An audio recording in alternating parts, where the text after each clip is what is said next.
Now, wait a minute. I don't like that kind of talk. Now, just stop it. It upsets me.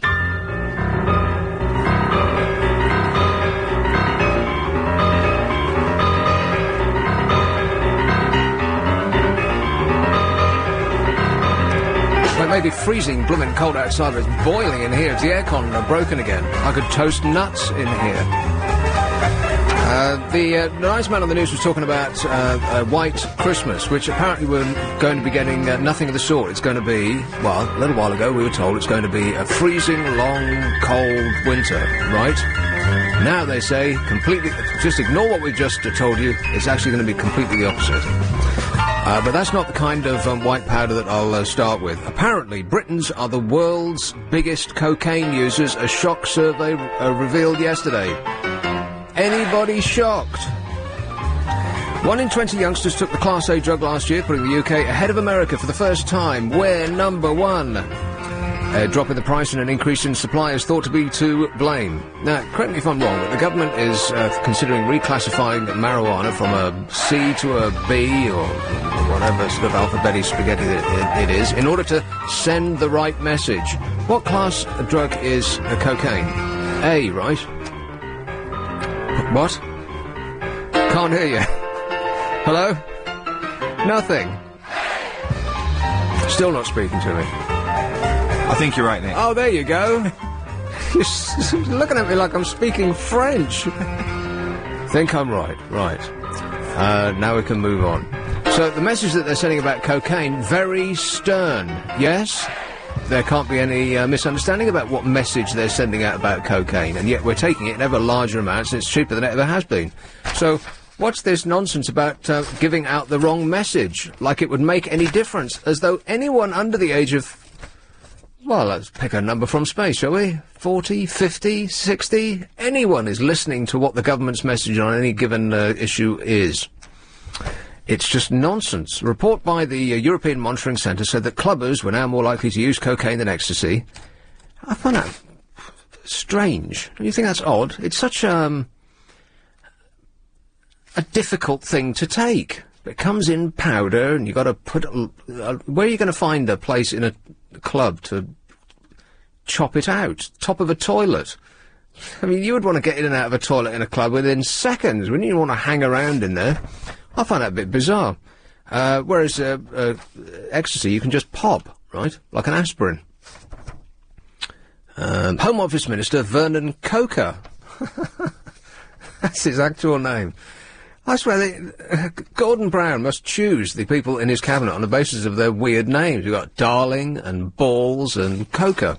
The Home Office Minister, the spokesman on drugs, said that drug crime had fallen by a fifth since 2003 and blah, blah, blah. And whenever they start giving us statistics like that, you know that they've used the entirety of the civil service to crunch numbers down and look at them in every kind of oblique manner to come up with the result that they were looking for in the first place. Lies, damn lies, and statistics.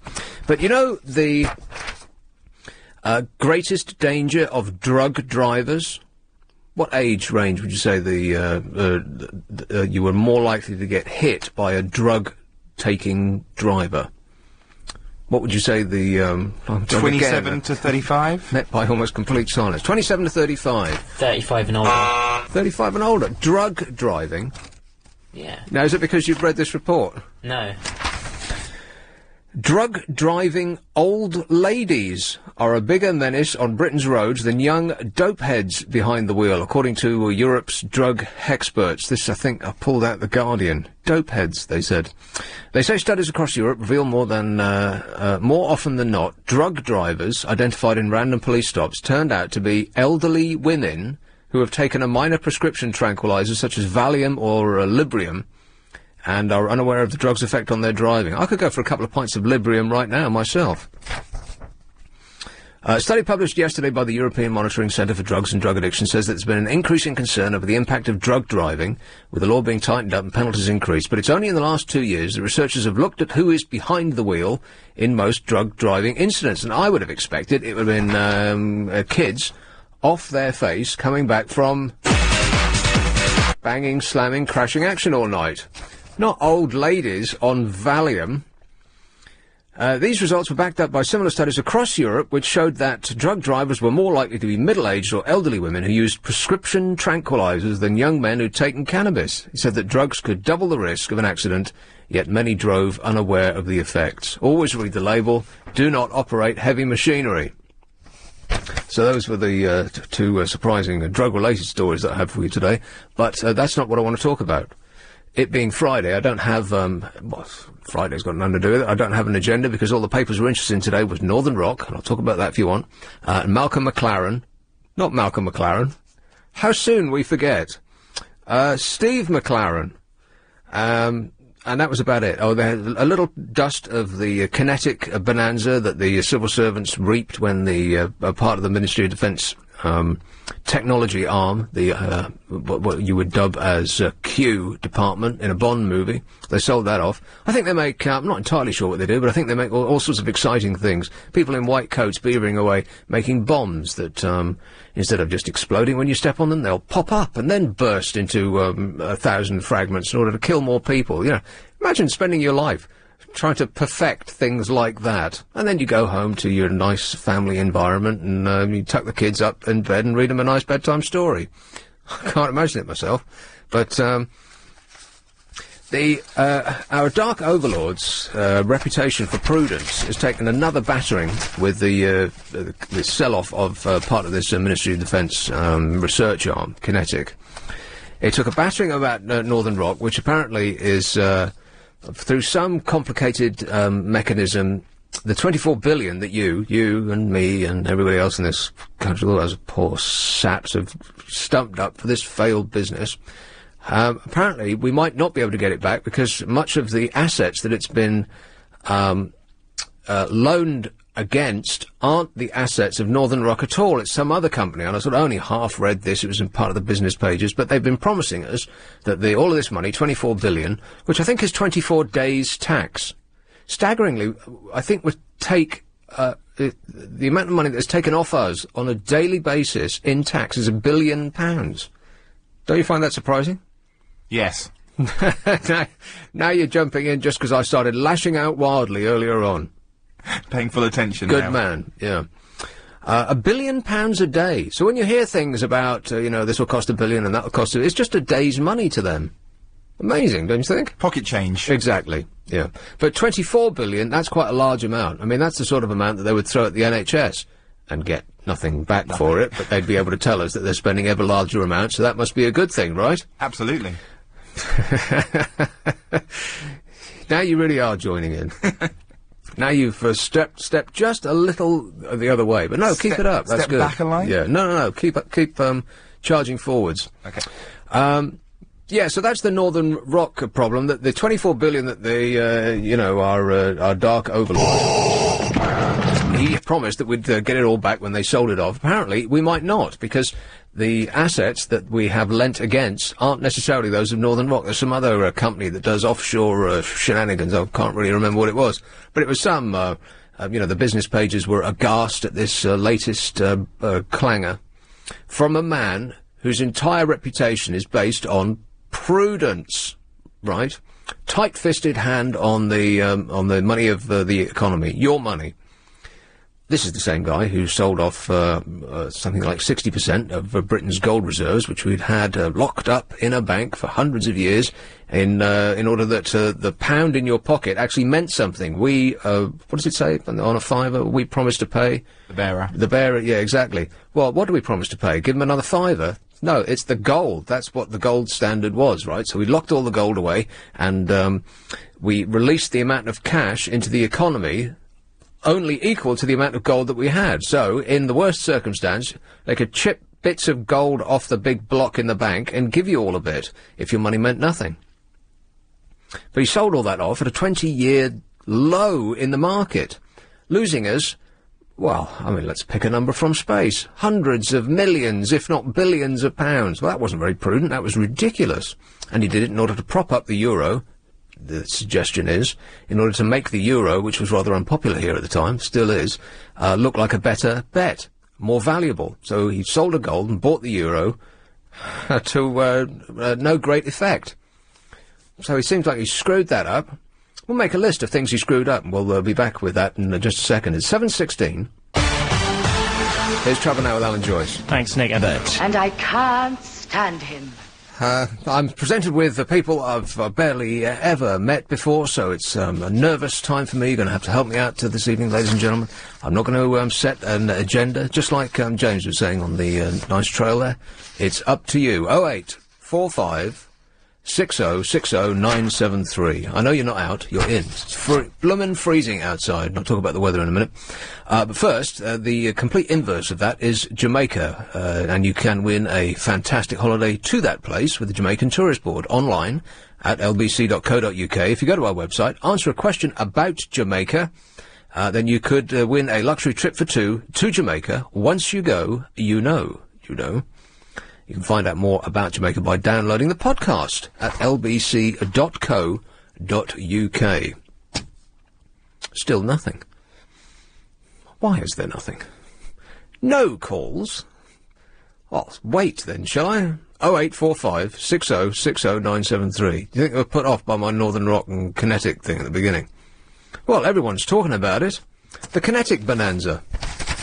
Ministry of Defence sold off a bit of Kinetic. And this is one of those companies that they must have farmed out their name change to one of these advertising agencies that would have charged them £150,000 to come up with a name that doesn't actually mean anything at all, like Chorus and what's the post office called now? Oh, I forget, but it was ridiculous. It meant nothing. Insignia, exactly right. What does that mean? Hey, the phone line's actually broken. I've never sat here for 20 minutes and there's been no calls. Shall I call it and test it? No, that's the sort of thing that you do when you're waiting for a call from somebody you met last night you really, really fancy, and then you sit there staring at the phone, and then you call yourself with your mobile. Just to see if it's still working. Yeah, it was a fake number they gave you. And then you start to think, now, did I remember my number right? Maybe that's the problem. Oh, here they come. Choo, choo, choo, come on in. Senior executives reaped a staggering return from the sale of the Ministry of Defence's research wing, a report revealed yesterday. Four people, they were civil servants, right? So they weren't on a staggering amount when we were paying them. I mean, some civil servants break six figures, but not many. They recouped the equivalent of nearly, and how about this for a bet? Nearly £200 for every pound they put in. Which is just staggering. The chairman made £26 million. The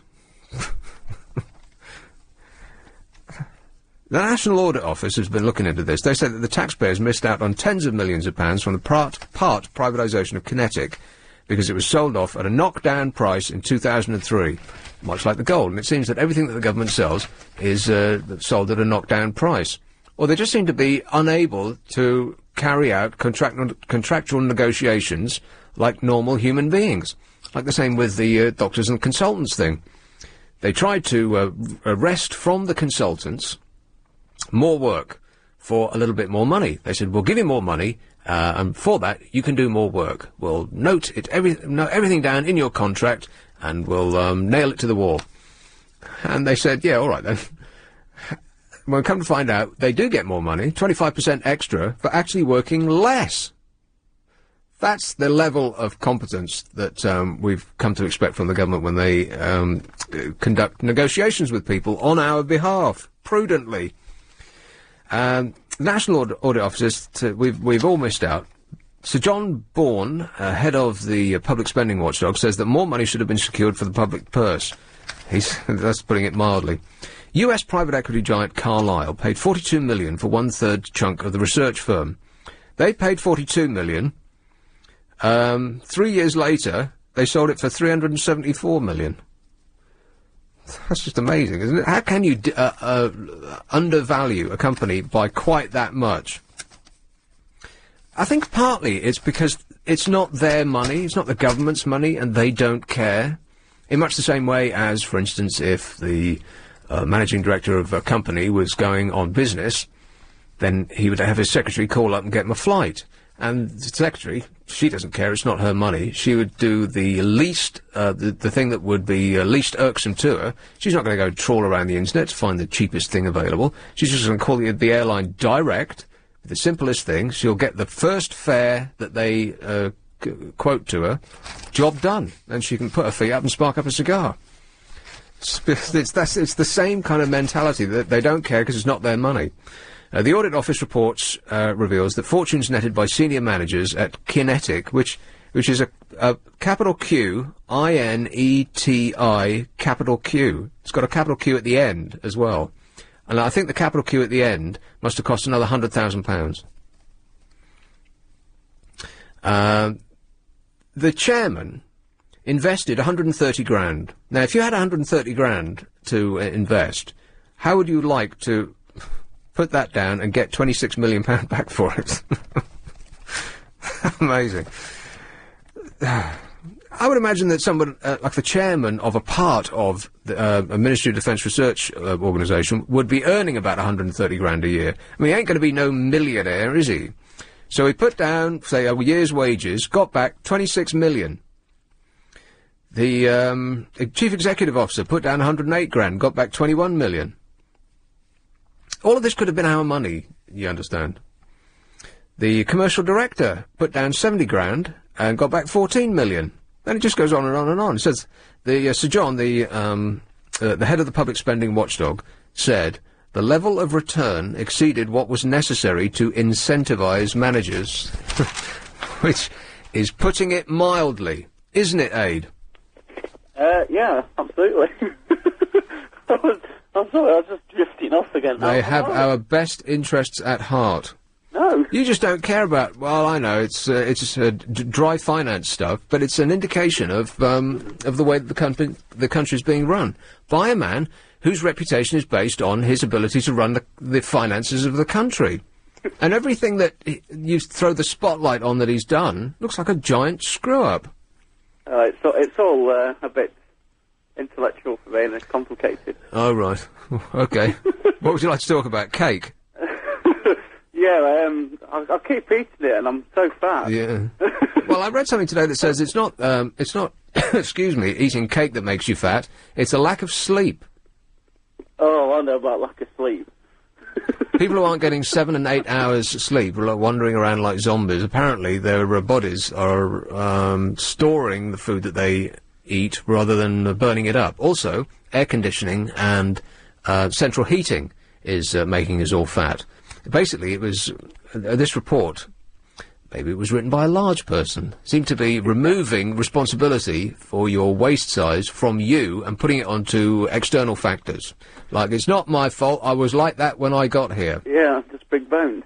Air conditioning does make you ill a lot, though, if you sit in it and you're not used to it. Have you ever found that? Well, yeah, absolutely. I spent my working life in air conditioning. When I was away recently, I had a cold. It took me ages to shift it, because I just felt grotty all the time. Yeah. Like sleeping in I think that there's one of those around. It took me a whole month to get rid of the cold that I had just a little while ago. But yeah, and I've spoken to other people who sit in the studio that I'm in here, and everyone's got coughs, right? Isn't that right, boys?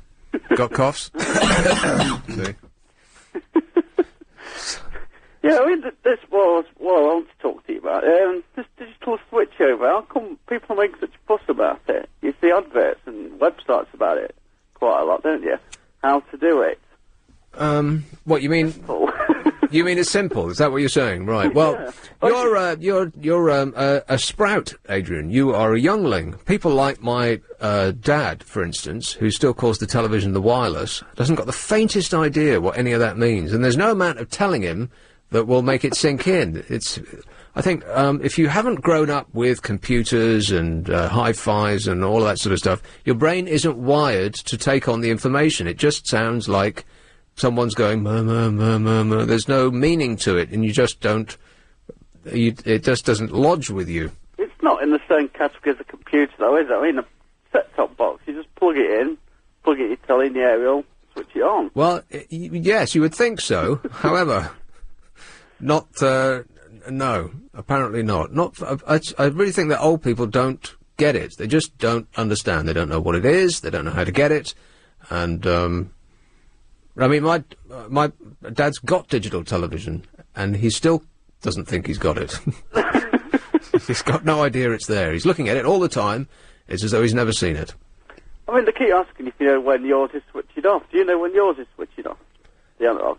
I don't actually get analog. I only get satellite. I mean, I think ours is like 2011, but you know, I've had a preview off for a while, so it makes no difference. It makes no difference to you, no, nor anybody else under the age of 50.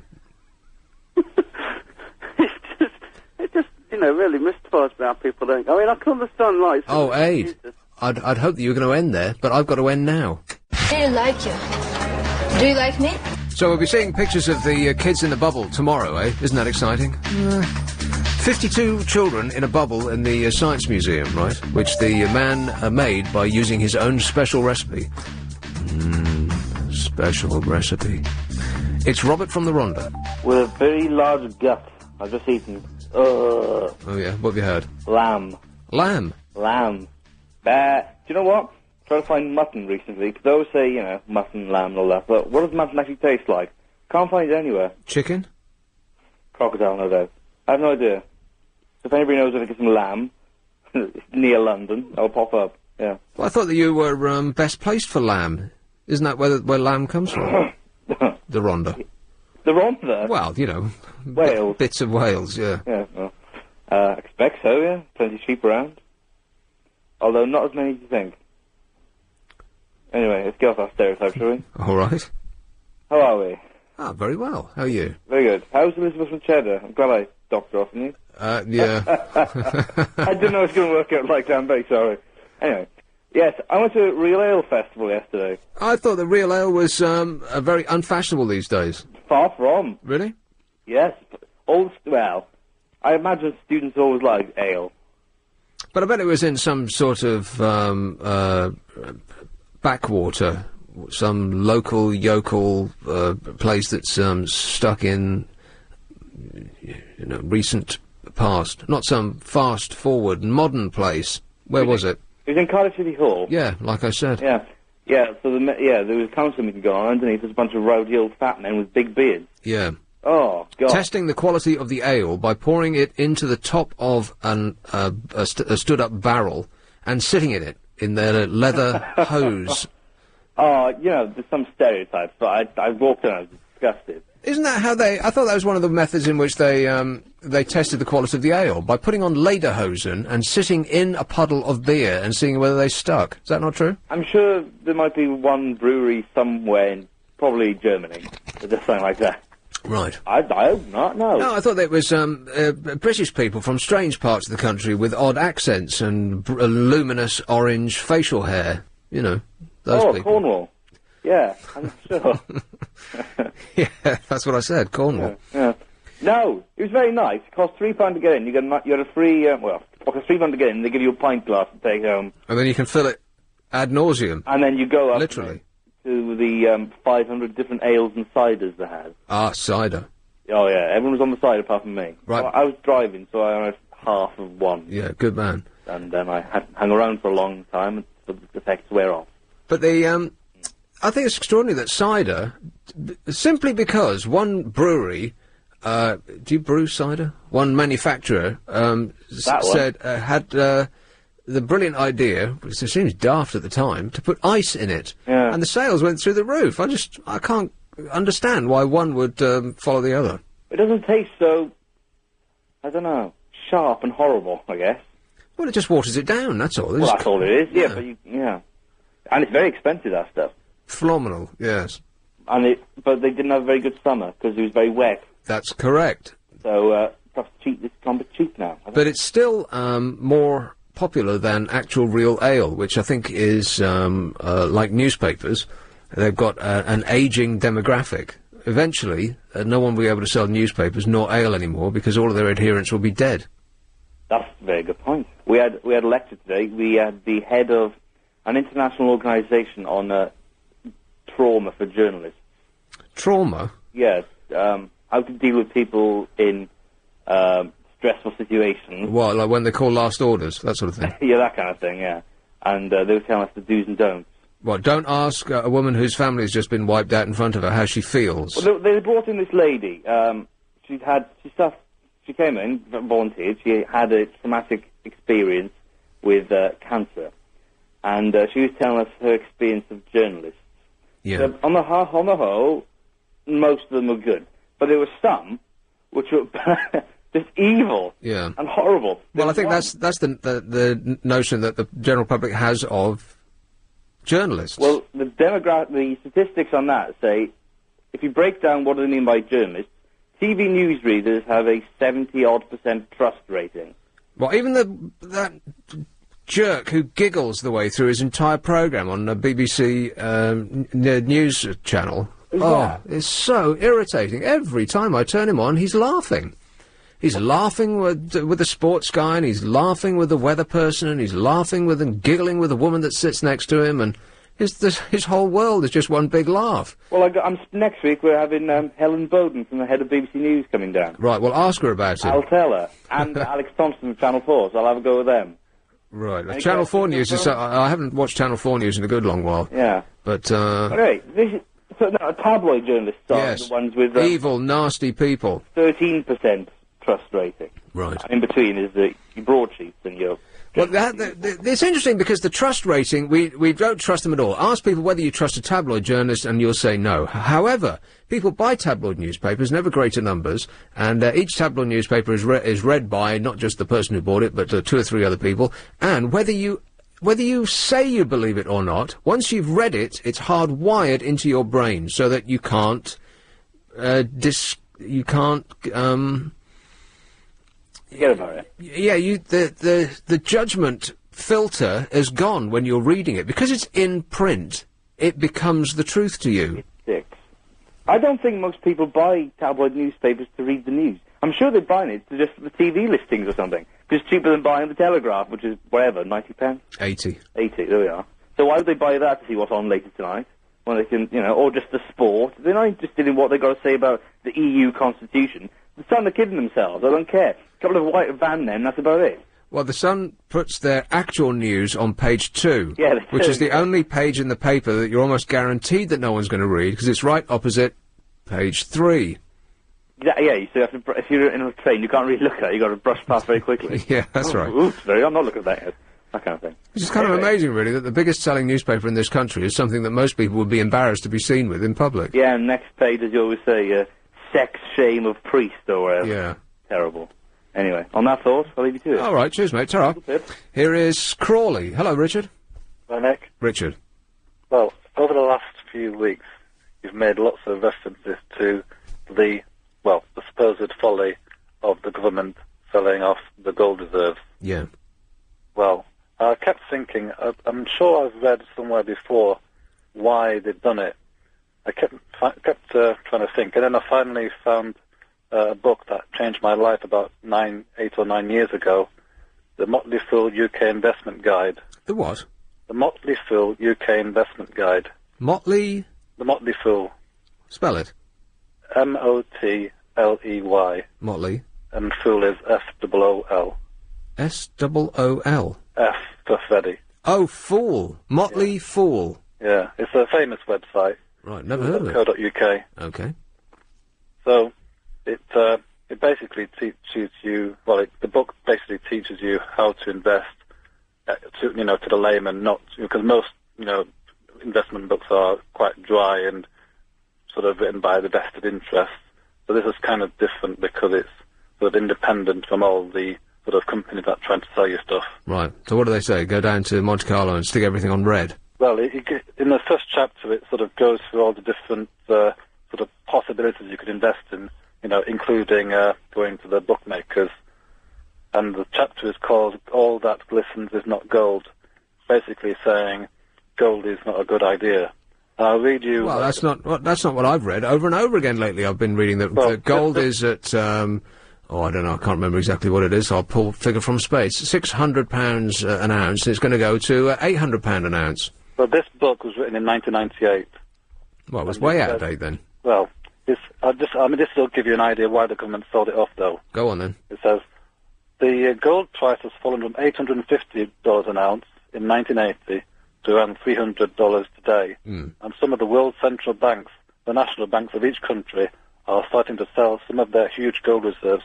The reason is they can hold U.S. Treasury bonds instead and earn interest on them. Right, but they didn't buy U.S. Treasury bonds, he bought euros.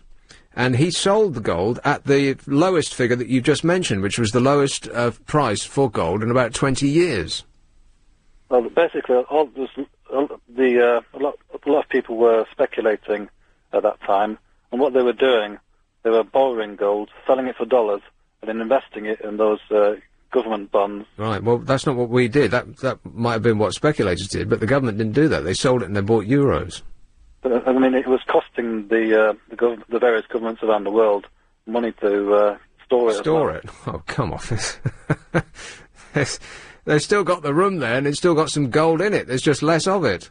I mean, in Australia, it's one of the world's biggest producing countries of gold, and they sold a large proportion about that time. Yeah, Switzerland did as well. And the difference between Switzerland and Australia and us was that Switzerland, well, I know specifically about Switzerland, they sold their gold on the sly. No, well, not the sly exactly, but in secret. They didn't tell the world that they were going to sell their gold, because if you suddenly put tons of a product on, or an item out for sale, and there's a glut of it, then the price is going to go down. So they didn't tell anybody they were going to do it, and they just sold a little bit here and a little bit over there, and they spread it out over a lot of days.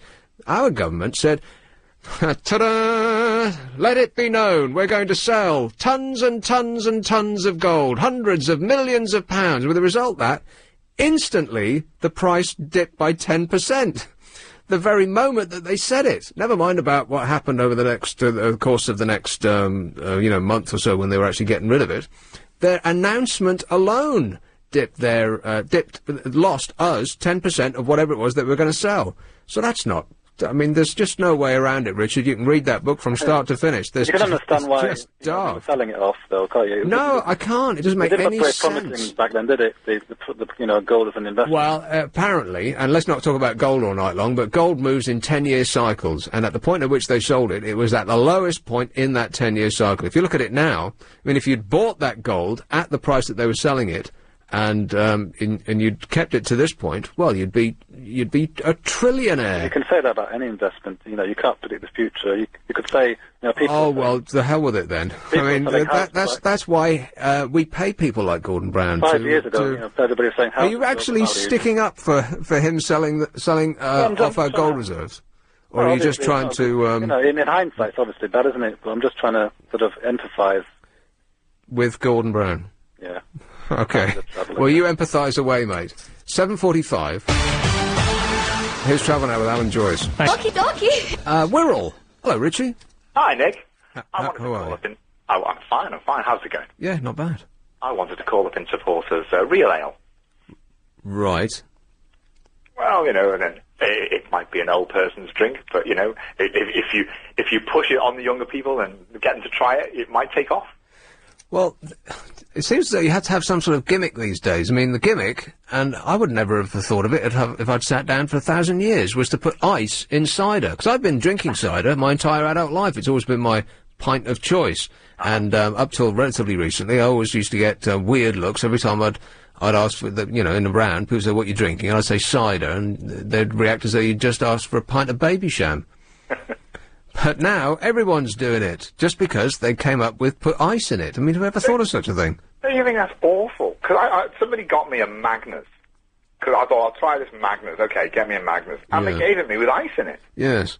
And you're sitting there, and you're like pursing your teeth, and you're trying to drink it without putting the ice down your mouth. And then you've got this really icy chill on your teeth. I thought it was a really unpleasant experience. But the drink was nice.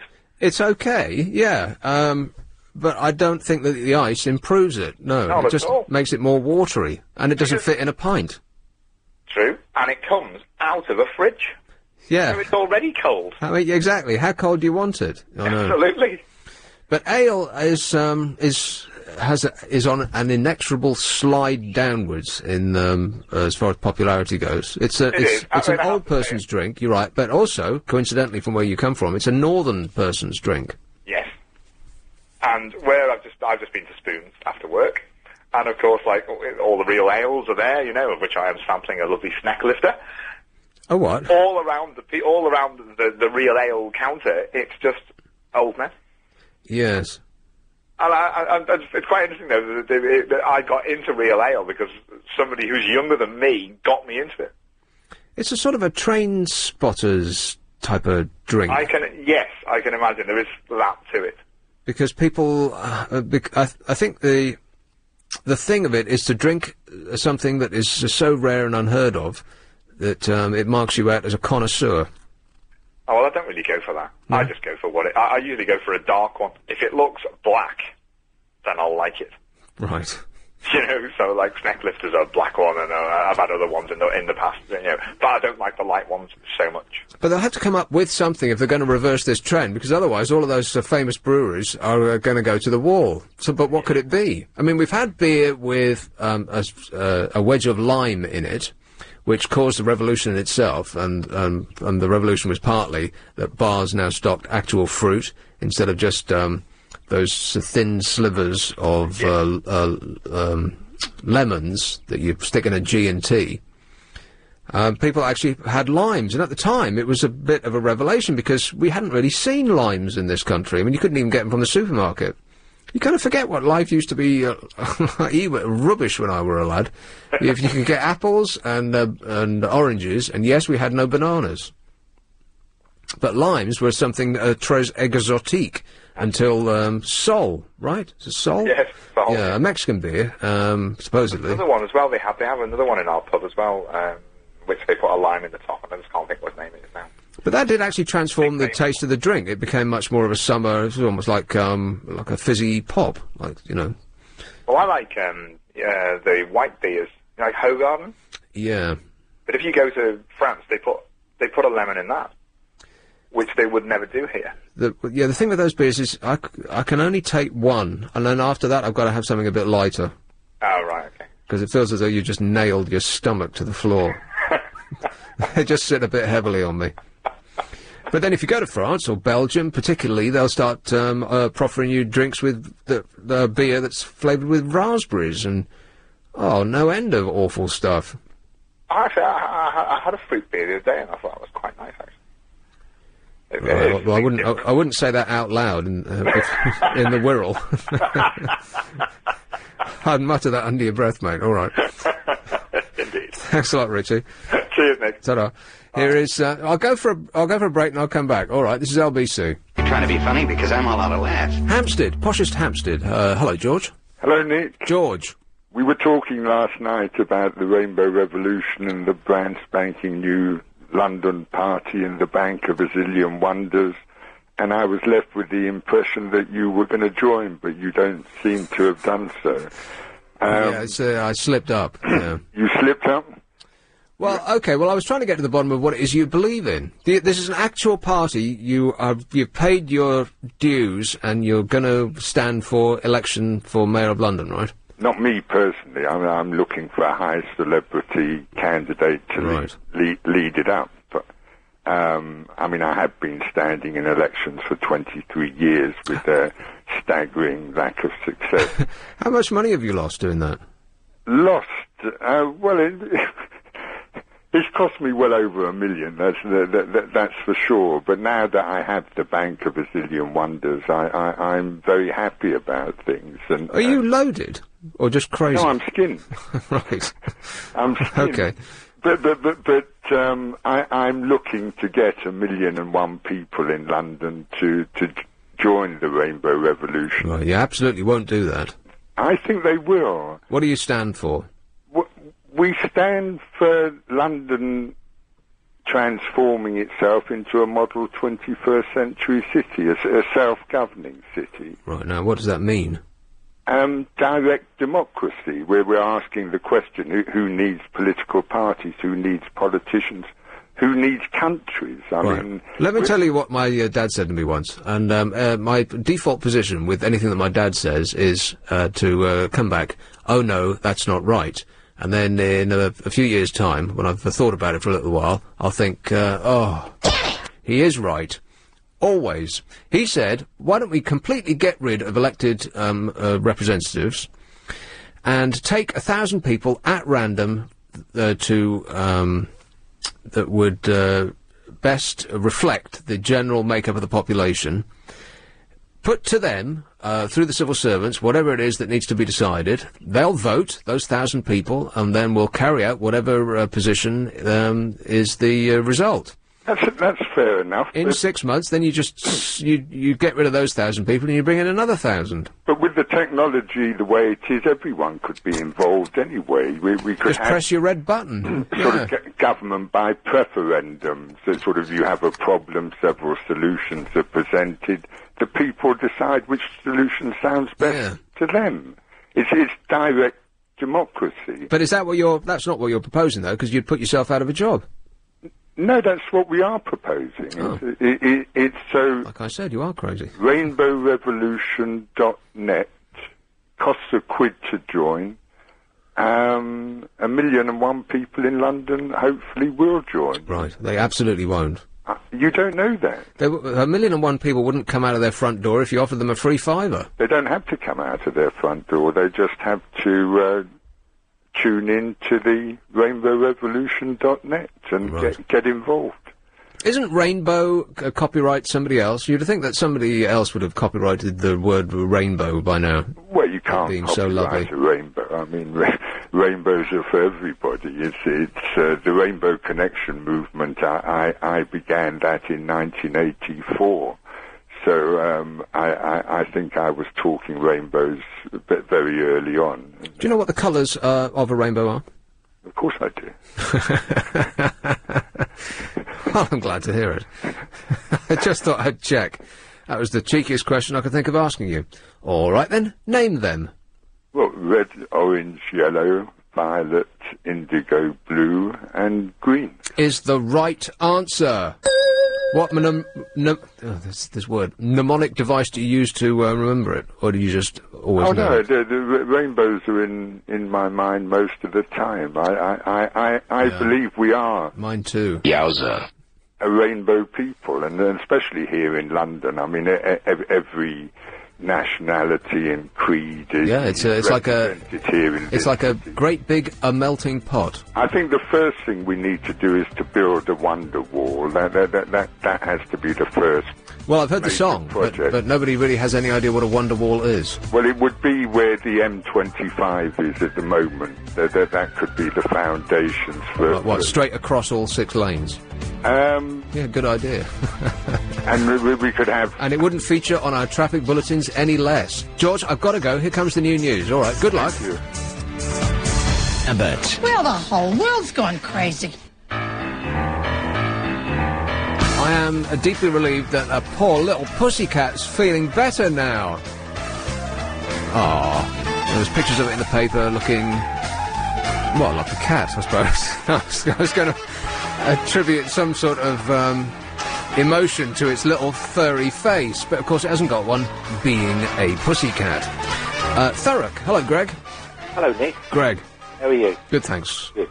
I was just getting my head round the stocks and shares business after I phoned you a couple of days ago. Yeah. And thought I'd cracked it. And then I got this story about the kinetic sell-off. What a fantastic wheeze, eh? Well, I think the key word in this story is incentivise. Yes. With these guys, because I thought, well, hold on, they've told these guys they've got to push through a sale of a part of a, well, we'll call it a business, if you like, rather than government, to a third party. And they say to them, now how did they incentivise it? Did they say, look, you've got to invest £120,000 of your own money in the company that's buying this piece of the business? No, I think that they probably just saw their opportunity and did it. Well, that's not how the story came across to me. They came up with this, the government spokesman came up and said it was part of an incentivisation package. No. I think it was it was not a conspiracy, a cock-up. Well, not for the blokes who got to... Oh, well, no, absolutely not. No, they're so happy they can hardly count. But this John Bourne, the head of the Public Spending Watchdog, said that in total, the 10 most senior managers gained £107 million following the move, a return of... Now, when you put your money in the bank these days, you can probably screw 6% out of them, right? Something like that. If you've got a current account, then maybe 3%. They made 20,000%.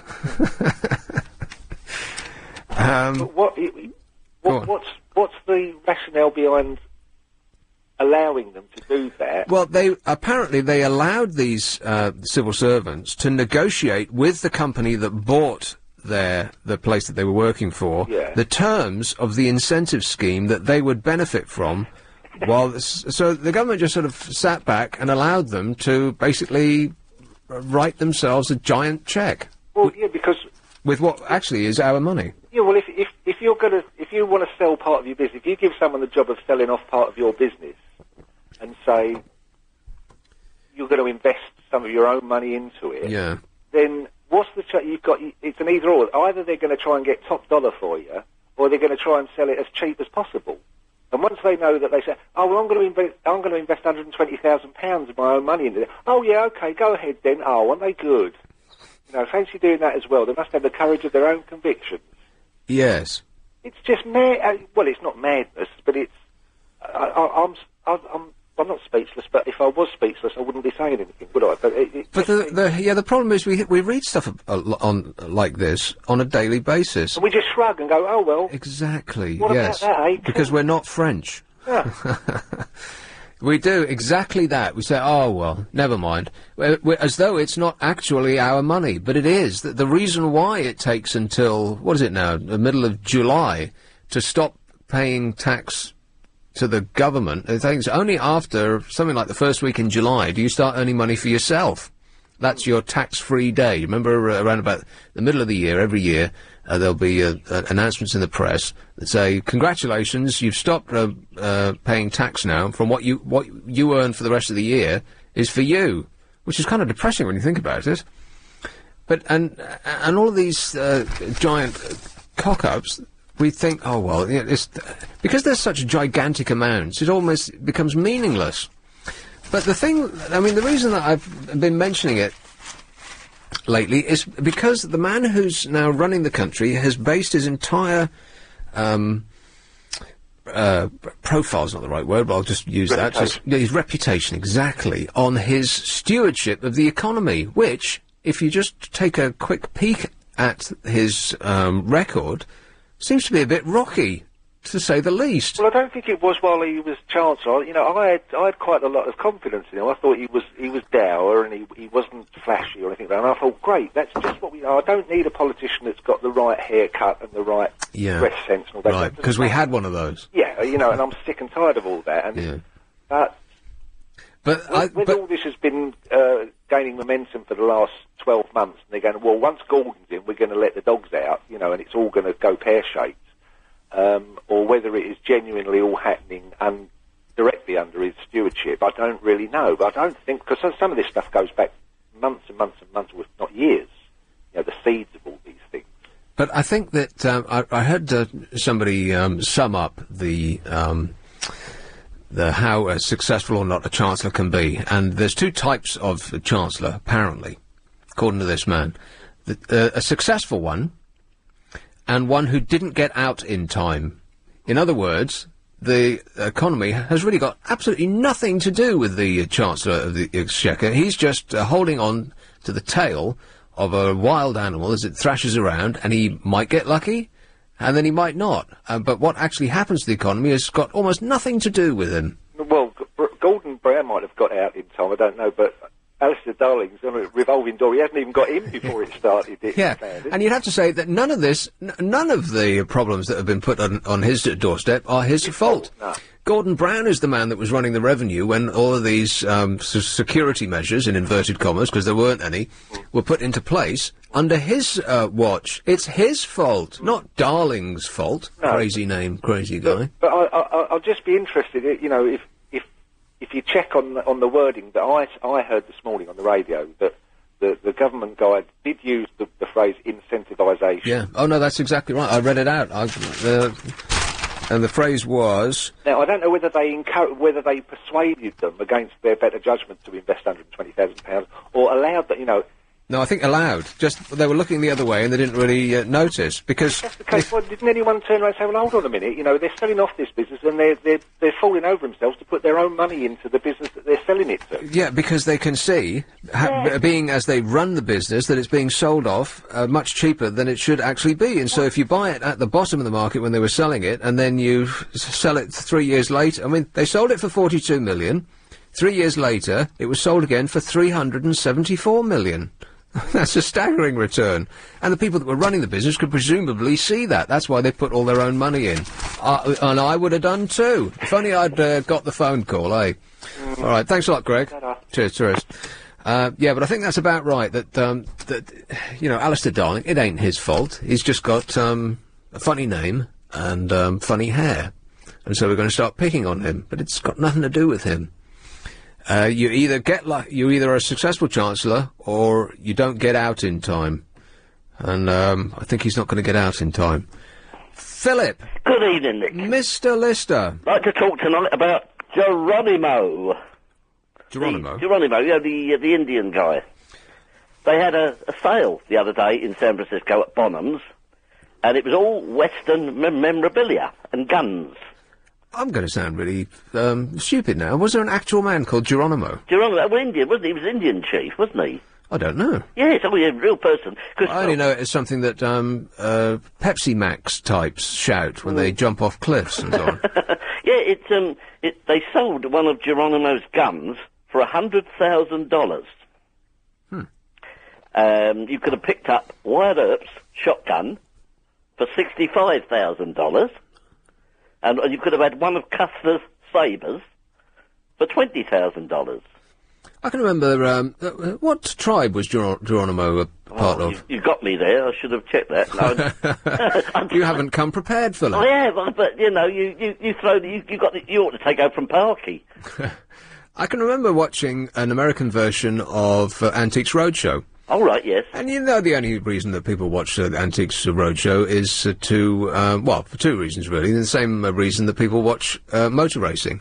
To see someone crash in a ball of flame when they think that the knick-knack that they've just brought in is some priceless heirloom, when in fact it's a cheap piece of old tat. Yeah, yeah. But every now and again, somebody will bring something in, you look at it and go, no, that's nothing. And then a staggering amount is ascribed to its worth. Yeah. Well, the most expensive thing I ever saw on Antiques Roadshow was in the American version. Somebody come in with a rug, and I swear it looked like a rug that a student would put on the ground that you had bought in IKEA, something like that. It was a blue and white striped thing. It was nothing at all. He said it had been sitting over his sofa, and the dog had been sleeping on it for the last 20 years.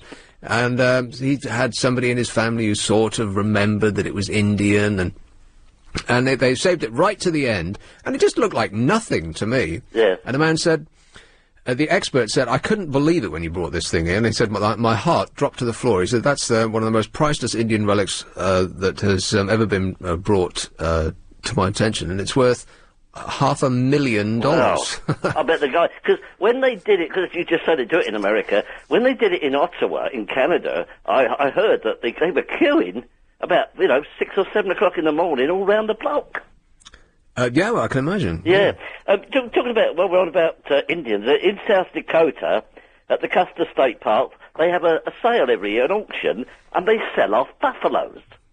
Really? Yeah, and this year they sold 215 buffalo. What for? Well, I suppose it's a cull, really. And it said that it had to be reduced by about 800 fed because of reduced grazing forage. As I say, they sold 215 buffalo, and they got 167,000 for the buffalo. Have you ever had a buffalo burger? No. Oh, I did. I've had a buffalo mozzarella. Is that from a buffalo? Because we went into this park where they are. It's the most amazing. If you ever go to South Dakota, you want to go to Custer State Park, and make sure you go on a minibus, not a coach. Because you can take you to places that coaches can't go. Right. Because the roads are pretty narrow in parts. And we were South Dakota. I think that I can say with confidence that I'll never go there. I mean, what's there? Oh, it's a great... I mean, you got the Black Hills. You remember the song from... Hills. Yeah, I've seen Hills. The Black Hills of Dakota. You got Mount Rushmore nearby. Oh, right, okay. And that's a lot smaller than, you see it on the film and you think, wow. Yeah, which film was that? North by Northwest? No. Yeah, that's right, yeah. Was it North by Northwest? And then, North by Northwest, Cary Grant and Eva Maria Saint. Yeah, one of the, some survey just said it was one of the most stylish suits of all time. He wore it all the way through. He got sprayed by crop dusters. Yeah. He got roughed up on trains. Yeah. He was climbing up and down Mount Rushmore. Yeah. And there was still not a crease in it. How did he do it? I mean, I'd love to know his cleaner is, Yeah, exactly. But, Philip, was there something else? Because I have to do travel. I'll come back to you if there was. Okay, yes, just one other thing. Rightio, hold there. Travel now. With Amanda Redmond. Thanks very much. Nick Abbott. Well, let's get back to it. It, in this case, being Philip from South Norwood. Oh, good evening. Okay, you've done that, haven't we? Yes. Couple of other stories from America, Nick. From Useless Today? Yes. Right. From Clio in Michigan, spelt C-L-I-O, Clio, organisers of the Candlelit Night Parade are asking would-be Santas to stay at home.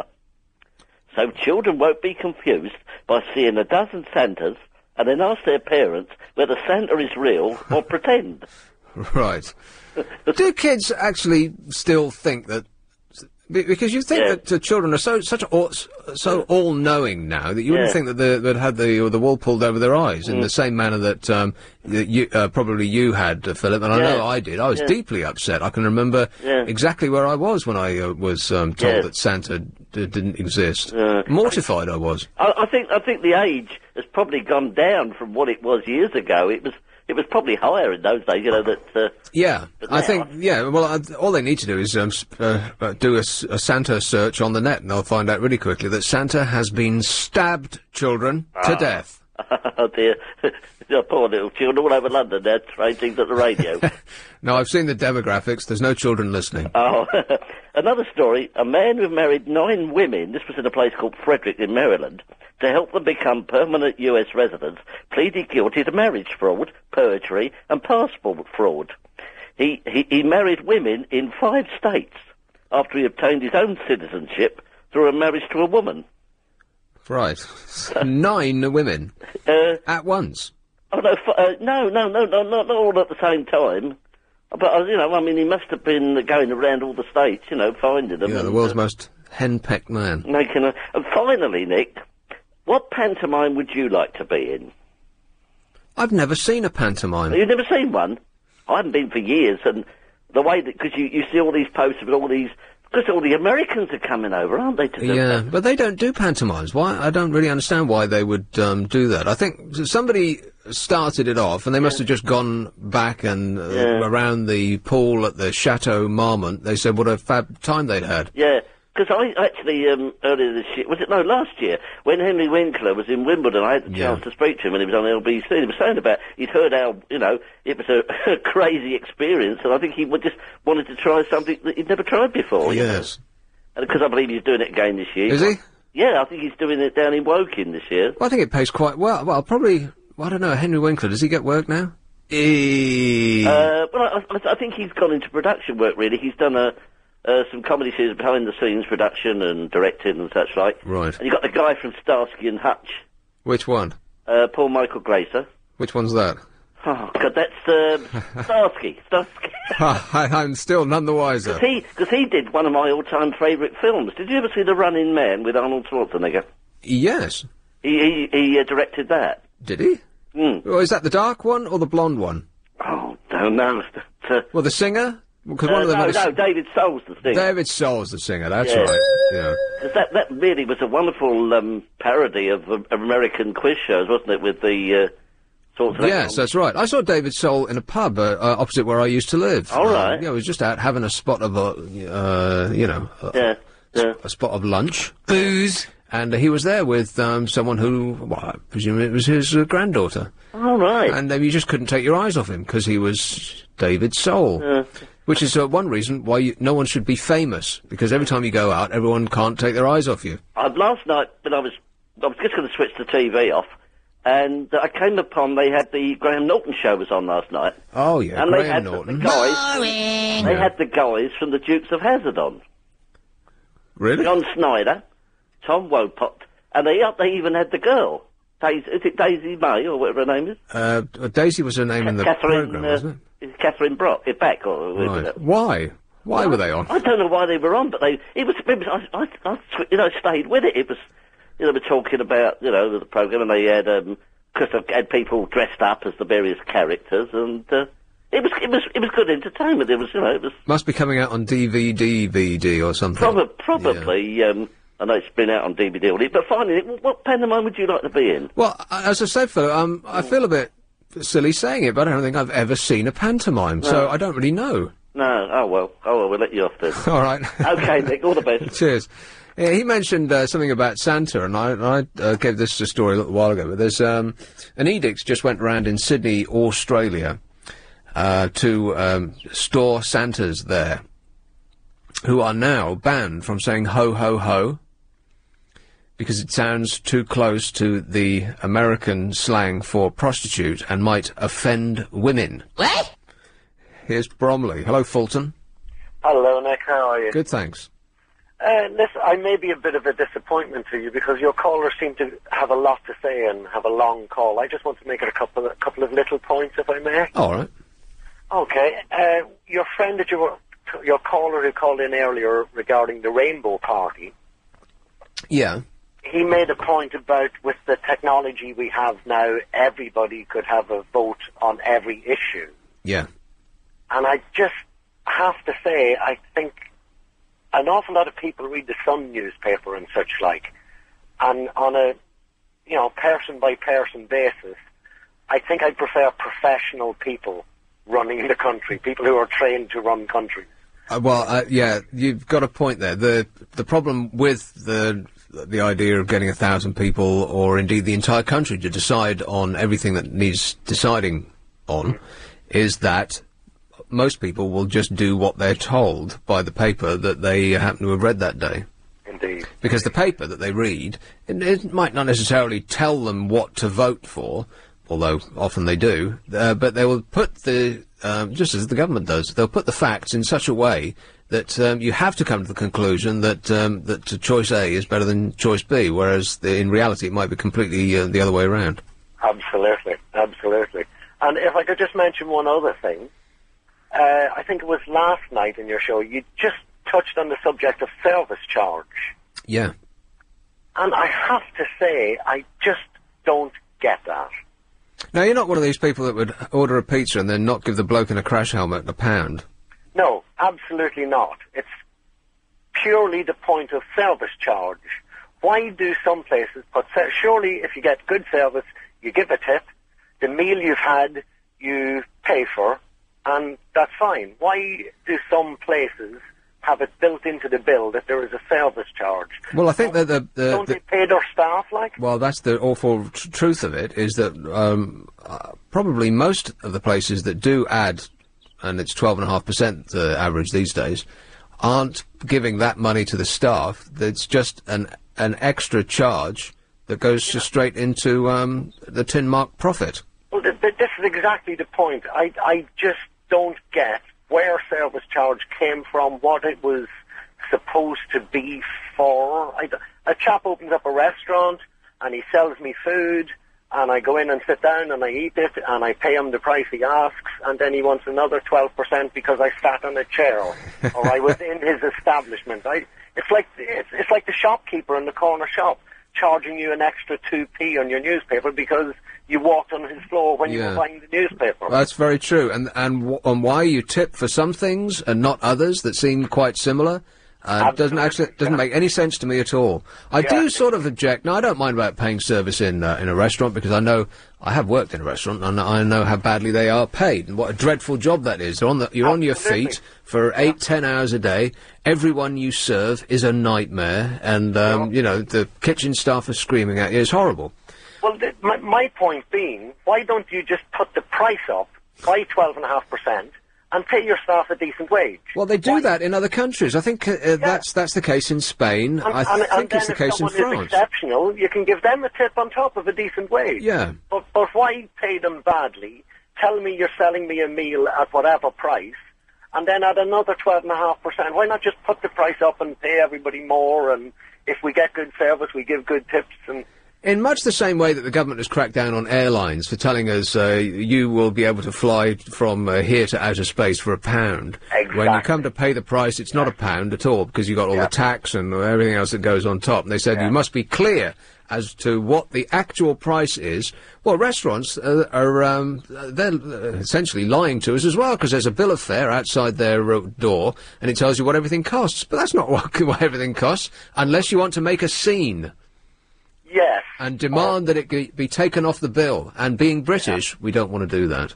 Yeah, well, that's exactly the thing. Even if we had to go into the kitchen and cook our own food, we'd still pay the service charge.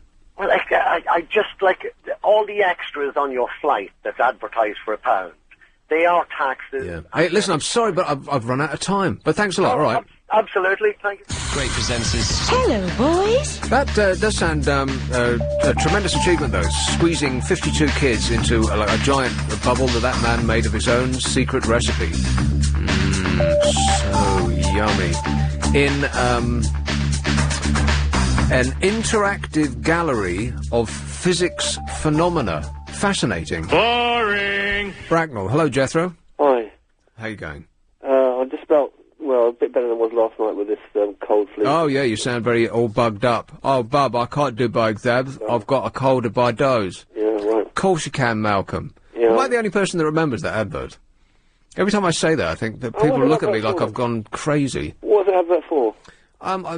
Tixie Licks or cough syrup or something like that. Some sort of cold salve. Oh, yeah. Oh, poor baby, you sound dreadful. No, I just have to be a brave soldier and press That's on. right, yeah. An Apache. Pardon? An Apache. Apache what? That's what Geronimo was. Geronimo was an Apache? An Apache Indian warrior. Is that right? How come you don't know anything about the Indians? Well, I know a little bit about, like I know what Sunni Indian jewellery, I can spot Sunni Indian jewellery and, Navajo jewellery and... Oh, right. Well, I think the Navajos are quite close to Apaches, weren't they? I don't know. Cochise was another one. Oh, yeah. I learned this all in the 1970s. Do you remember that thing called, Soldier Blue? It's a film that comes around on Turner Classic Movies over and over and over, but I think it's one that I haven't seen, but, because every time I look at what it is, it says, dreadfully violent Western. Yeah. Warning, may upset. Warning.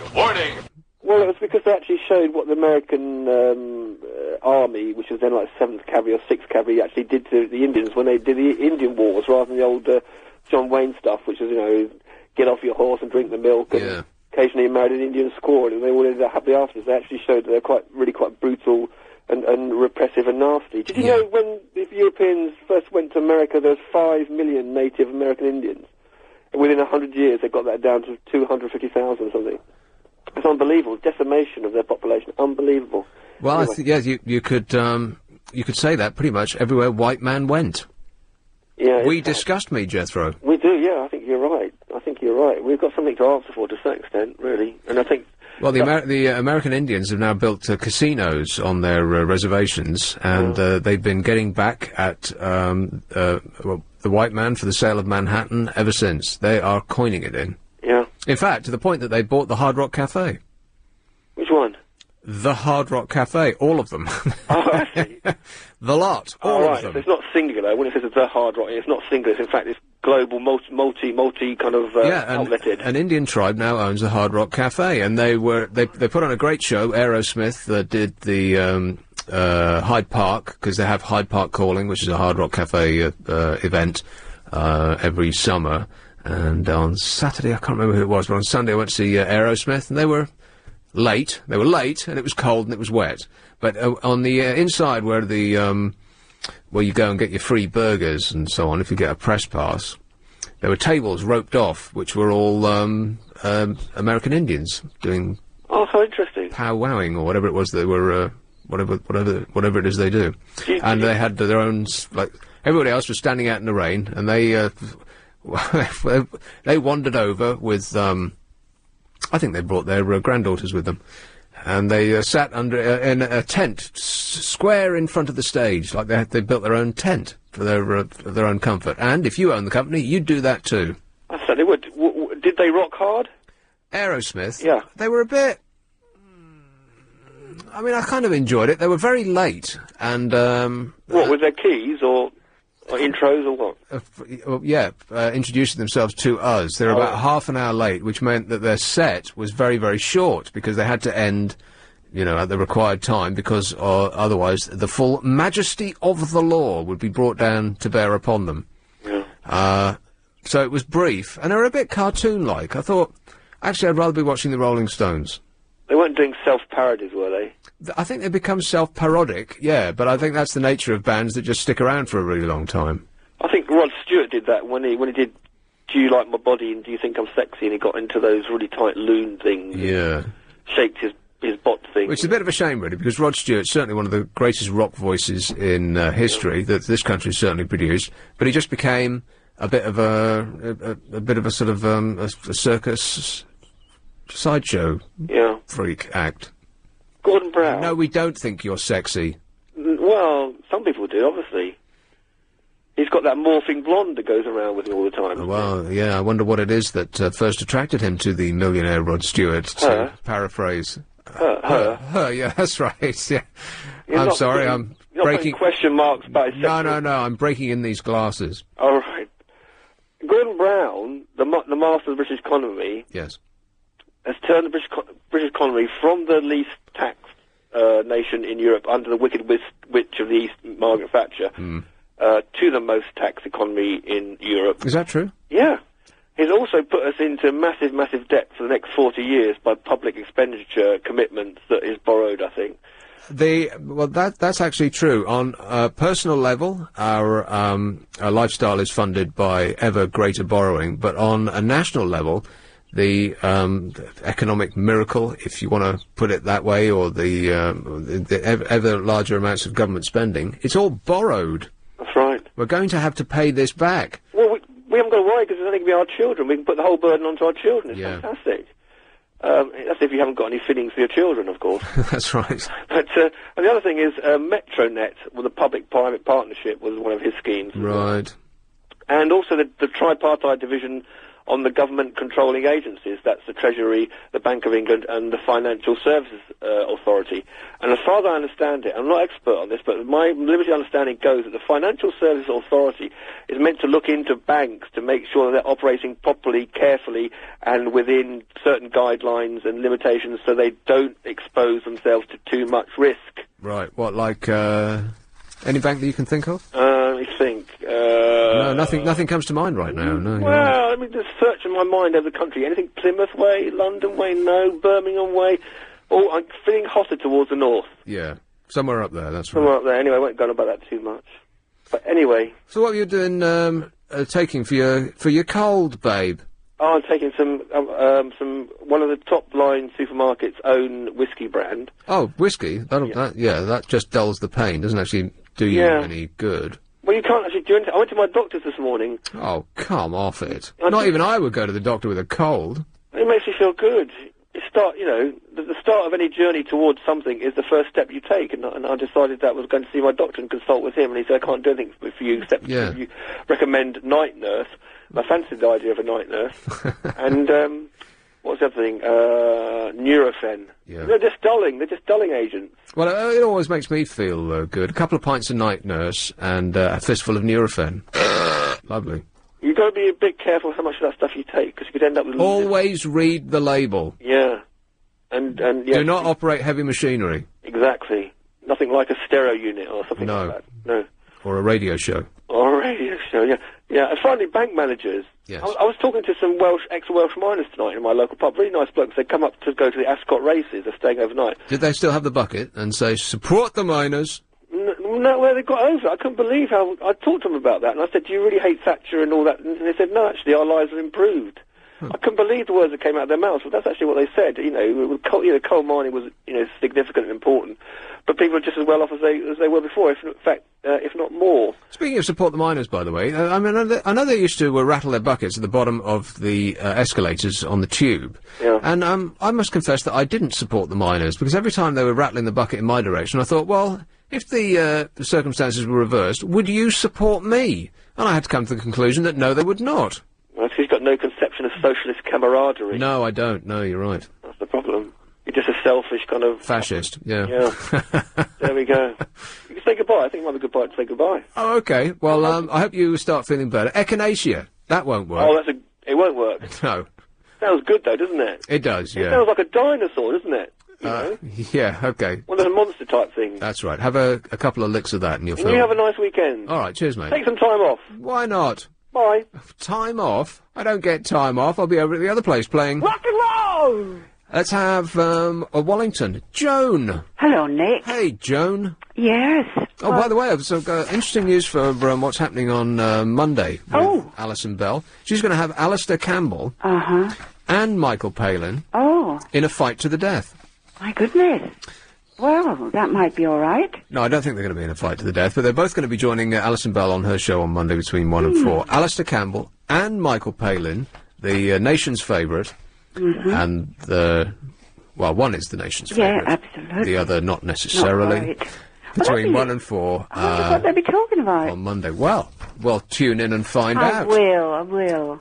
I was going to say that the other thing, of course, that Gordon Brown is doing, he's going to sign the Constitution, and that means that he will have to break his oath. Well, they'll have as they already have, had a team of civil servants, which we pay for, by the way, working in order to make it seem that it's not the same as it was before. However, all of the other European leaders are saying that it is the same. Of course it's the same. They've just changed the words into a slightly different order. Yes. It's the smoke and mirrors again. Yeah. Just again and again and again. But all of this thing that we'll let you decide, or we haven't made our mind up yet, like Heathrow, whether we're going to put an extra... Oh, yeah. It might be Stansted, it might be Heathrow. And it won't happen for 2 years, or maybe 3. And all of this stuff. They have made their mind up. They're going to do it anyway, and what they're covering it with is a thin sheen of the appearance of democracy. Of real sneakiness. Yeah. Mendacity. Yeah, and that will actually make the Queen break her own oath as well, of course. Which is really something quite bad, isn't it? Yeah, well, the BBC didn't get away with trying to do the Queen down. No, but the Queen must know this. This is what gets me. The Queen must know what's happening. She must know that she's been demoted very gradually or in one big step. And yet, she doesn't come out screaming and say, OK, no, I've got nothing to lose, so let's just talk. The gloves have come off. Yeah, let's just say it as it is. Right. No, I don't think that the Queen is going to do that now. She's not going to spoil the spotless report sheet that she's managed to keep to this point. Yeah, but she's losing everything. She's losing being Queenie. Oh, come on. She's got 600 million quid in the bank. Yeah, but she'll still have that. A selection of palaces to choose from. Yeah. No end of servants. No, she's rich enough, she's powerful enough to say, get lost, didn't she? I mean, wouldn't you if you were that rich? Well, she is, yeah, but the rich thing is sort of neither here nor there. She has to be above all of that and outside all of that. She has while she's a queen, yes. I mean, she's doing very well as a queen. But if somebody takes Her Majesty's majesty away, then surely to goodness she says, no, I've got nothing to lose. I'm just going to tell you what I think.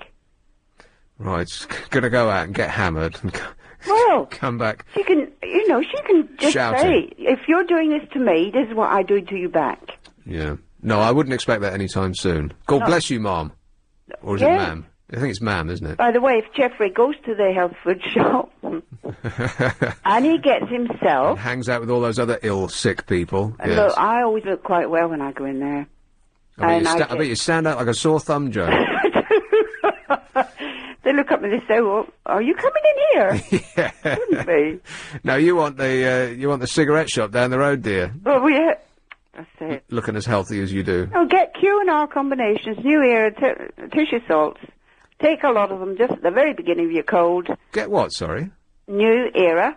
What's that? Tissue salts. Well, it's the company Tissue? make them, and they're called TISSUE, tissue. Tissue? Salts. Tissue salts? Yeah, What's a and tissue what salt? they are is mineral salts in the 6x potency, which means they go straight into the tissue. They don't involve themselves with any of the digestive system. They're just absorbed straight into the cells. Right. And so they're immediately effective. And it doesn't matter what else you're doing. You can just take these. And they fight back with minerals.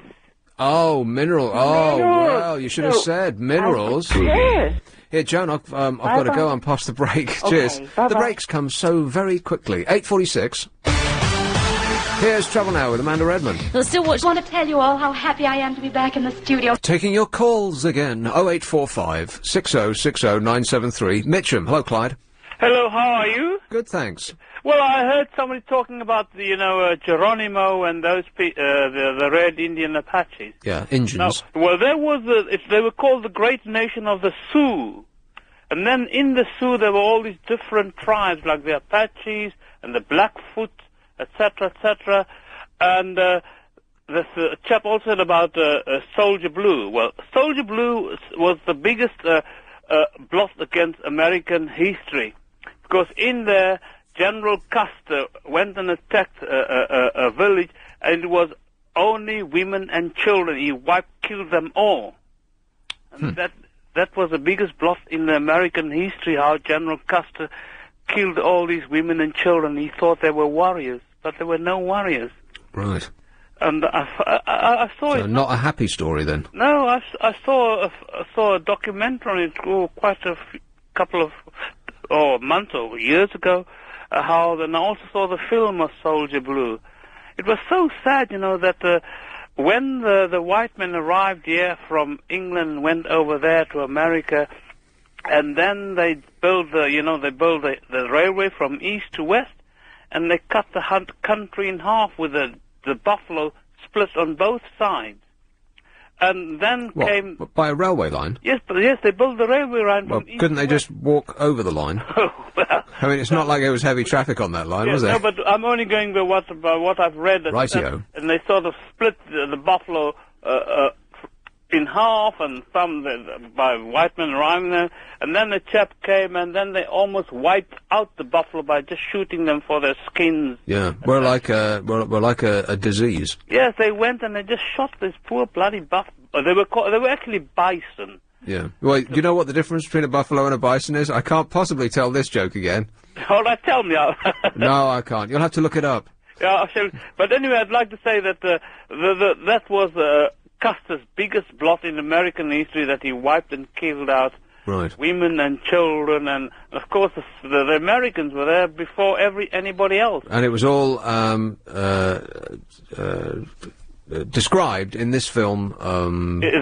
Soldier Blue. Soldier Blue, and right? You know, not a musical then. Yeah. No. And in history, it sort of said that the Indians trekked across Europe, and then there's where the straits are, where when it ices over, the north type part of America joins Europe, and that's how I believe that's what I've read. They walked on the ice, and then trekked all the way down to America, and that's where these people. I mean, I might be held to I don't know. It's possible. You might be talking a load of old rubbish. We'll check. No, yes, but I'm not. It's only what I've read and heard on the documentary. You're just giving us the facts as you know them. As I know them. All right, good man. Thanks a lot, Clyde. I wish you all the best, and Cheers. hopefully someone else might come across and tell you. Right. Okay, thanks a lot. Take Ta-da. care. Bye-bye. It's like an education, this show, ain't it? No. Here is Catford. Oh, Trixie. Hi. Hey, how are you? Well, I'm speechless. That was fascinating. My goodness, I didn't know anything about that. No, me either. It's amazing what you can learn from documentaries. It really is. Yeah. There's a documentary on at the moment in high def, baby, on the BBC about how the planet was made with volcanoes and such like. Oh, and of course you've got high def. And it's the pictures are great, but there seems to be this. We seem to be in a trend here that showing us the pictures and telling us what's happening is not enough anymore. You have to have some bloke standing in front of the camera all the time, yomping and climbing and walking and paddling, and it's like and then telling you what they're doing at the same time. Yeah, who and cares? Now I'm putting my hand up there to pull myself up to look. Yeah. And it all becomes about him. Whoever this bloke is, I've never seen him before in my life. He's like, he looks like he's modelling clothes for millets. Is it this sort of reality TV sort of thing? I think it's the infantilization of British television. Well, it's because we're not allowed to see anything that's for grown-ups. Everything has to be for children now, which is why they got this guy who's a character. Presumably that's why they got him. He looks like a sort of geography teacher type who's just always on screen and just and this is why Alan Titchmarsh is so successful as well, because every time he speaks it's like he's lulling a 5-year-old to sleep. Yeah, I mean I love documentaries, but they don't make them like they used to. I mean, things like The Ascent of Man. I mean, if you watch The Ascent of Man these days, it's a trial to keep up with what this man is saying, and your brain hurts at the end of it. But and they would never make it these pain, days. Isn't it? Yeah, you're right. Yeah. Yeah, absolutely. So how are you feeling today? I am groovy, baby. Well, your voice sounds very deep.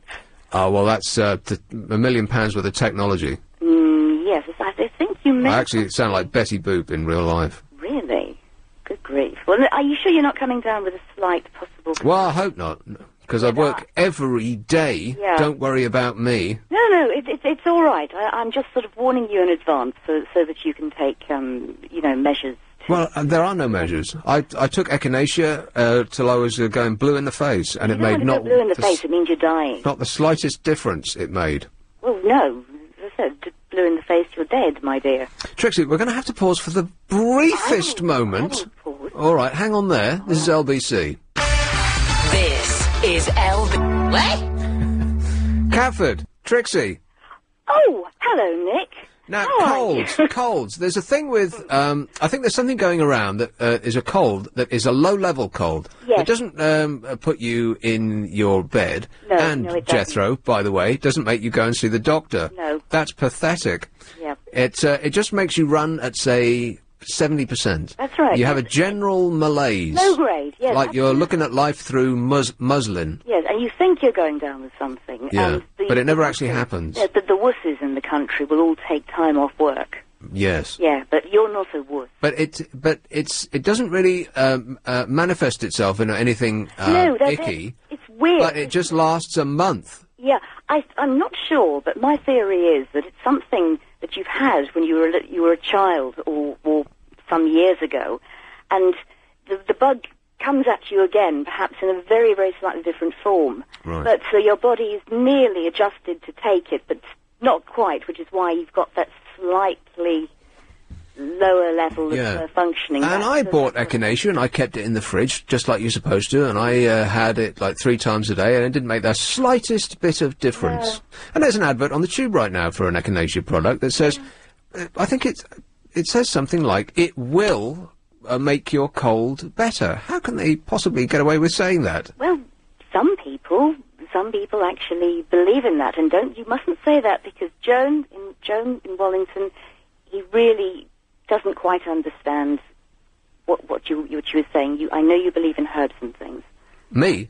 No, Joan in Wallington. Oh, right. She's very much for herbs and... Well, there's a lot of, if you believe in something, then it will do you good, because it's the placebo effect, isn't it? It's if you think it's going to do you good, it probably will. Yeah. A positive attitude, that helps too. Precisely. So I'm screwed. Well, go on. I mean, how are you managing your 7-day week? That's what I'm concerned about.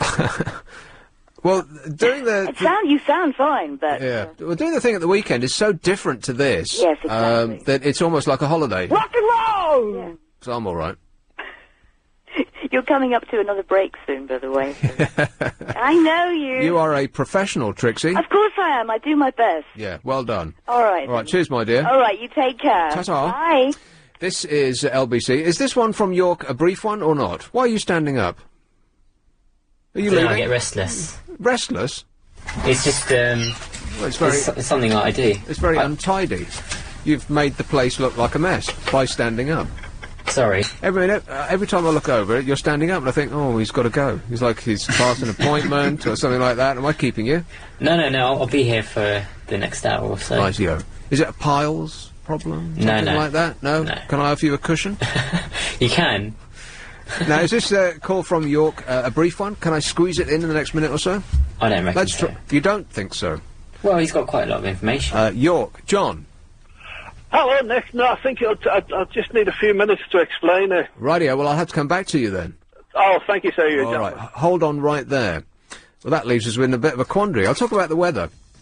I can squeeze that in a minute, probably. Now, you know, for the longest time they've been telling us that it's going to be a freezing, blooming cold winter, like the coldest one that we've ever experienced in our whole lives. Well, now they're saying completely the opposite. Forget the winter wool, as it say here. Over the next few months, a stout umbrella and a sturdy raincoat are going to be much more useful. I'll come back to this in a minute. I have to go off at a tangent now. Talk about the infantilisation of British television. Weather people, especially that goo-goo gaga woman that they got on Breakfast News on the BBC. Who's always outside. Yes, and she always tells us what to wear when we go out. Dear, just tell us what the weather's going to be like, and we'll be able to pick our own garments out the wardrobe. Good grief. Have them answered immediately. So Jose Mourinho's ruled himself out. Martin O'Neill, I bet they were hoping beyond hope that he was going to take it because, you know, people have heard of him. And then the nice man on the news said, but Arsene Wenger has. And I thought, no, you can't be serious. Not Arsene Wenger, surely. But then he has offered to help them find somebody. I bet when he gave them a call, they were doing a merry little dance over at the FA House. Hey, guess who we've got on the line? 0845 6060 973. York. Hello, John. Good evening, Nick. Thanks for waiting. It'll only take about 2 or 3 minutes, sir, to tell you the full story of what happened. A gentleman was talking to you he was talking about General Custer and Soldier Blue and all the rest of it. Yeah. It'll only take about 2 or 3 minutes very quickly. What happened was it had nothing to do with General Custer. It had nothing to do with the United States Army or the United States Cavalry. A frontier family were killed in, I think it was Colorado territories then. It wasn't actually a state, I don't think. What is it that you're describing to us? Oh, a massacre that happened on the American frontier in 1868, I think. And this is what was in this movie? What that gentleman, was talking about with Soldier Blue. Right, okay. But it had nothing to do with the United States Army or cavalry or anything. What happened was a frontier family was murdered in the outskirts of Denver. And the family's corpses were taken into the city of Denver then. And there was tremendous bad feeling because for some reason everybody blamed the poor Indians. And there was tremendous bad feeling against the Indians. And a man by the name of Chivington raised an army of a militia of about 500 or 600 vigilantes. And they just marched out, and for some reason they picked the Cheyenne Indians, who were then encamped at the Sandy Creek. They were just the nearest, unfortunately. Just the nearest, yeah. Tragically for them, they were the nearest, and they just vented their feelings on them. They just attacked them, and I think that there was 300 or 400 people killed. But the United States Cavalry and Army had nothing to do with it. General Custer was nowhere near there. Right. In fact, they even condemned it as a cowardly act, and they weren't very happy with it at all. Well, I don't need to see the movie now. You totally spoilt that for us. And right at the end, Bambi's mother gets shot. Thanks a lot. Yeah. All right, thanks for that, John. How do you know all this, by the way? I was just interested in American culture, right. But it's often strange how people, they see things and they misunderstand things. But the massacre of the Indians had nothing to do with the United States Army or cavalry or General Custer or any of it. It was just the honorary nature of Denver citizens. Well, it's human nature, Nick. People are people all over the world. Yeah. Aren't we awful? Thank you, sir. All right, cheers, John. Bye. Abbott. Yeah, it's 0845 6060 973 if you'd like to join in. But on the subject of the weather, am I the only one that is annoyed by infantile news weather people telling us how you should dress, dependent on what they've just told us the weather's going to be? It's going to be raining. You want to get your brolly out. Good grief, what am I, 5? Just tell us what it's going to be. Every day she's like that. Standing out there in the Blue Peter garden. It's like she has to be outside. Why? Why? Exactly, why? It's costing more to have her outside, because you've got to have the sound man, you've got to have the lighting man, you've got to have the 6 assistants who'll go and get you a coffee whatever time you want, and they'll fan you, and you've got to have a cab for everyone to go out there, and so on and so on and so on. Whereas if they'd done it in the studio, they got all that already set up. There's people already there doing that. And the budget for her coats. Exactly, yeah. It says about the forthcoming winter, according to the latest long-range weather forecast for December, January and February, Britain is heading for a wet and mild winter. Despite the cold snap, which brought a dusting of snow to much of England and Wales at the start of the week, the Met Office says a traditional winter is unlikely. And we haven't had one of those in a good long while, because last winter was, well, it wasn't really a winter at all. It was just one long, wet spring. The entire year. Is that right? Last year? Yeah, last year's summer was rubbish. No, that's this year's. This year was rubbish. Last year was pretty good. Was all right, yeah. wasn't it? The forecast of a mild winter will come as a blow to a generation... This is the Mail. The forecast of a mild winter will come as a blow to a generation of children, many of whom have never lived through a really good snowy spell. Like children would read this report and think, oh, that's disappointing. It also highlights how much Britain's winters have changed over the past 50 years, particularly for England. Not only is snow a novelty, when it does arrive, it rarely stays on the ground for more than a couple of days. Barry Gromit, he must be late 50s, at least, from the Met Office said, the last really cold, snowy winter in England was probably 1995 to 96, although we did have a couple of snowy weeks in 2004. Last year was the second mildest winter since national records started in 1914, and if you look at the 10 coldest winters since then, only 2 have come after 1964. The long-range weather forecast can only give a flavour of the sort of weather to come. More accurate predictions can be made only 5 days in advance, and anybody that studied that 5-day in advance prediction knows that it's not in any way accurate. Despite the prediction of a mild December, January and February, there is still a taste of winter to come for the east of England with snow at the weekend. The Met Office says wintry showers are forecast for Sunday down the east coast, with East Anglia particularly getting snow. You want to have your hat and your coat. Here's Thornton Heath. Hello, Sam. Hello. Sam. Oh, my voice is echoing. Oh. What kind anyway, I can hear myself. I don't know what's happening. Anyway. Have you got your radio turned up? No, I've got it on tape. Huh? It's on tape, so it's not on. What's on tape? My radio. Your radio's on tape? Yeah, I've got a CD with a stereo cassette recorder. Right. And you're taping yourself? No. Just, it's off. Switched off? Yeah.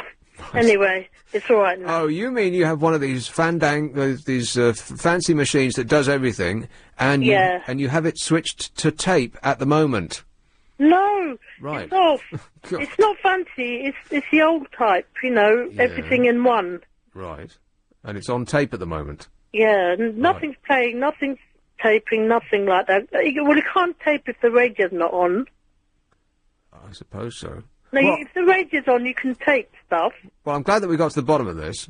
But if the tape's on, without the radio on, you can't tape. Yeah, well, you're making perfect sense. Anyway, Sam, what's up? Anyway, I want to say about the colds. This year, you see, I didn't have a flu jab this year, because they said wait till December till all the urgent people... I've never had a flu jab in my life. Why do you need a flu jab? I don't know, because 10 years ago I had a severe case of flu. Right. And then I was worrying there might be a flu pandemic every 10 years. So I thought it could be this year for me, because 10 years ago I had the very, very severe case. I was afraid of getting that. So anyway, I didn't have the flu jab. So what I did was I caught a cold, and then it disappeared in a day or two, and I'm thinking, if I had the flu jab, it would have taken 2 weeks to get over, and it would have been bad, the cold, because I happened Yeah, but colds and flu are completely different things, aren't they? Yeah, I know. But what I'm saying is, my cold lasted 1 or 2 days without having the flu jab. Yeah. But they're different things.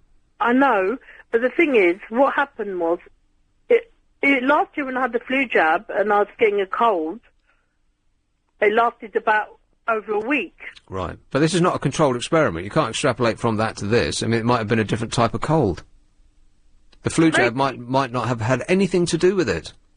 It is, because usually people who have a flu jab, they end up getting a nasty cold. A lot of people I know, they say that when they've done the flu jab, I had it for 2 years in a row, a flu jab, and I always end up with a cold for a long time. But a flu jab won't give you a cold. Well, some people it might, because really, it depends on the person, really. Some people it can, you see, that they're injecting weakened viruses in you. Right. So you have to build up antibodies to those viruses. You're going to feel under the weather and cold. Okay, now yes, that does make sense.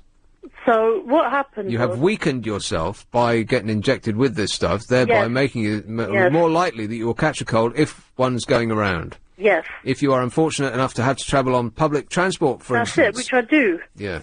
So, anyway, I thought I was going to get a cold. And then again... It sounds like you got a cold. Yeah, I know. I'm better now. But the thing is, again, this week, it was 2 days. My sister had a bad cold, and she was driving in the car, and she was sneezing, and I thought, oh, no, I'm going to get a cold for 2 weeks, or even flu, and I haven't had the flu jab. But you know what? The next day and evening, I went with my other sister to Croydon, and it was fine. I sneezed, but that's it. And Croydon, eh? Yeah, shopping centre. It's nice now. Oh, I All doubt the decorations. It is. I know people diss it, but it's getting nice and Is it Croydon? much better. Oh, well, I'll go and take a peek. I mean, years ago, I've lived there, since I was 2, and I've noticed all the changes, and it's very nice now. It still looks like that. No, it's got some nice, it's very nice. Have they decorated it up this year? Yeah. Right, because I thought that councils had banned the Christmas decorations on account of them being dangerous to your health. No. In case they fall off the lamppost, they'd ban them all. Yeah, very dangerous. They haven't. Unless people jump over to try and grab onto the stars or do something silly like that. Have you seen the lights in Regent Street yet? No, they just look like big balloons. They're not that nice. Big. Well, I saw them building them, and I wondered if that's not very creative. Balloons. I wondered if there was going to be something more to it, but they're just big white balls, right? They look like white balls, and from a distance they look like balloons. And I'm thinking that's not very imaginative. Well, I'll go and have a look at those as but well. Anyway, I'm saying about the cold. What happened was, so I got the cold again, and then I concluded that it's because of the diet. I eat a lot. So if you're very slim and you don't eat much, your cold will last longer. Maybe. And if you think about it too much, that you're going to get a cold, you're going to get flu, and if you stay indoors thinking about it, I think it gets worse. Right. You're sneezing all over the room. So, anyway. So get out there and eat a lot and have your radio on tape. And anyway, are you still echoing? No. Okay, that's good. At least we've cleared that part up. Listen, Sam, I've got to go because I'm past the break. About the cold. Yeah, well, unfortunately. It's very important. Well, maybe you should call back after 10. I'm not here then. It's 9:16. Here's Travel News with Amanda Redmond. Well, still watching delays on that M25 anti-clock. Well, about, and I can't tell you because I don't know myself. Vauxhall, Steve. Hello, mate. Or Stevie. I don't feel well, mate, after that last one. I think I've got the flu. Have you had a flu? I've never had a flu jab. Does it actually make you feel ill? Well, no. I've been, I'm 73 now, believe it or not, Nick, and, I don't talk about age, I'm as old as you feel, mate. And, what it is, the only time I've had the flu was back in 1957, right? And, by God, was I ill. I'm only a little fella, about 4'10" and a half, and I went down to under 4 stone in weight. Blimey. And do you remember that, well, that was the worst flu for years, since 1924, I think it was. And they couldn't even get me into hospital, you know. And I was out of work and everything for about 4 months. I was really, really ill. You can imagine, you can more or less say I was like a little shriveled up dwarf, you know. Huh. I was really, really ill. Other than that, well, you know, we don't want to talk about the damn flu, Nick. No. Well, it was, we're getting back onto that Geronimo and... oh, yeah. And what's his name? General Custer. Yes. Can you tell me what General Custer's last words were? Kiss me hardy. No, that's the other one, Nelson. Yes. No, I don't. What were his last words? Well, did you ever see the film Geronimo? No. No. Well, you picture the scene, you know, thousands and thousands of these Indians. It gives you different shots, you know, on the screen. You know, one up there and the music plays and music plays. And down below, like in the ravine, was General Custer's little band, you know, going, just before he got killed. Yeah. And he's looked up and he's looking around everywhere, you know, his eyes were on the mountain and that. And his last words were, where did all them bloody Indians come from? It's been a classic going around for years, Nick. Anyway, I'm enjoying your show, mate. All right, thanks, it's Steve. absolutely great. Cheers. Yeah. And I always listen to you every week, mate. You make me die half the time. Well, you've got to have a laugh, ain't you? Them bits, yeah. Thanks, Steve. Cheers. Cheers, mate. Ta-da. Ta-da, mate. LBC, it's 0845 6060 973 if you want to join the innie. Grove Park. Hello, Damien. Hello there, how you doing? Good, thanks. I wanted to ask you about digital TV. I know it's not part of the topic tonight. Oh, you can talk about anything you like. Okay, right. I think digital TV is rubbish, and it's a myth, and we've all been stitched right up. How do you mean? Well, it's got terrible picture quality. I've got an HD telly with Sky Plus, and it's crap. It's terrible. Oh, that's not true at all. Do you know what? Compared to analogue TV, it is rubbish. It's blurry, it smudges. As soon as it rains, it starts going all square. Oh, well, now, hang on a minute. That might be a factor of... so you've got a high-definition television, but you haven't got a high-def signal. Well, I've got Sky Plus. But you haven't got a high-def Sky Plus. I've got there are a couple of channels. There's BBC High Def and Sky Plus, Sky One High Def. I don't really know, to tell the truth. I'm sure there's a few HD channels on there. Yeah, but you have to actually have a high-definition box to get the high-definition channels. Oh, well, anyway, I think digital TV is a myth. But back to that, you might be getting a bad signal because the high-definition TV you've got isn't handling ordinary pictures very well because it's been engineered to handle high-definition pictures. But unfortunately, you, like me, are an early adopter.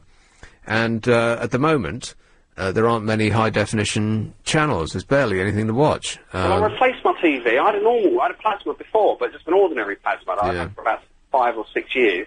And I replaced it with a Samsung LCD HD. Well, without mentioning any brand names, Samsung, you say, yes? Yeah, but, am I allowed to say Samsung? Again. Sorry. But I just think the picture quality is terrible. Alright, you might have 50-odd channels, but they're rubbish. Well, I don't. I completely disagree. I think there's no end of good stuff to watch on satellite. And I think, again, it might be because the TV that you've got has been engineered to cope with high-definition pictures, and when you throw something that's not high-def at it, then it won't look as good, particularly as good as the old big box televisions, the my old CRTs. Had rubbish picture. I really used to notice it on the football. You have a look at the football. As soon as the camera moves, everything smudges. Yeah, the players have this blur around them. Yeah. And I just wanted to say that I think we should bring back analogue TV and big old huge square TVs. Well, those big old cathode ray tube televisions are it's technology that has been honed over decades, and it is at its most perfect state. My advice would be not to get rid of them. Have them, stick them in your cupboard because, I guess analog television is going to be in a few years. Yeah, you're right. Okay, so get rid of them, or hang on to them and sell them to the Victoria and Albert Museum in 50 years. Okay, one more thing. I think about General Custer. It was either him or Stonewall Jackson, but one of them was a narcoleptic. He used to fall asleep all the time. That's not good in the heat of battle. In the middle of big dinners and speeches. Really? I'm sure it was Custer, but it might have been Stonewall Jackson. If anyone knows, phone up and tell us. Right-o. OK. Well, I hope you get more pleasure out of your TV soon. Oh, I'm not going to watch it. Make an effort. Thanks a lot. Cheers. Bye-bye. No, I can't agree with that at all. I think digital television is no end of good. There's uncountable good things to watch. And even if there's nothing to watch, there's still the flipping to do. Like, that channel that was released in a blaze of glory when Al Gore was over here, and it's called Current TV. And I'd just completely forgotten that it even existed. And every now and again, you'll go back, and it's still full of, Pepsi Max people throwing themselves out of planes and so on. But it's actually just a very interesting watch. It's like MTV without the hookers and the music. But that's entertaining, and we didn't have that even last year. So yeah, you can insult me and my family, but don't you ever insult television. 0845 6060 973. Every now and again, on a slow news day, which we've had a lot of lately, apart from the football and the Northern Rock and the missing discs, a tabloid newspaper, usually The Sun, will send a journalist out to blow holes in the notion that we are a secure country. And usually they do it to an airport, where they'll go plane side and photograph themselves in the cockpit of a plane that's in a few hours going to be taking people to Spain, just to show that there's no such thing as security, right? I mean, you'd think there would be, with all the queuing and this taking the shoes off and all that nightmare we have to go through when we get on a plane. But if you want to just wander through with a bomb in your pocket, you can. There's no one's going to stop you. Well, they just did that today. The Sun today exposes shocking security at the tax office just days after officials admitted losing 2 computer CDs containing half the population's personal data. I infiltrated, said the Sun man, I infiltrated the inner sanctum of Her Majesty's Revenue and Customs, its London headquarters, simply by... Now, how do you think you would manage to do this? This is a building you'd think would be under intense scrutiny.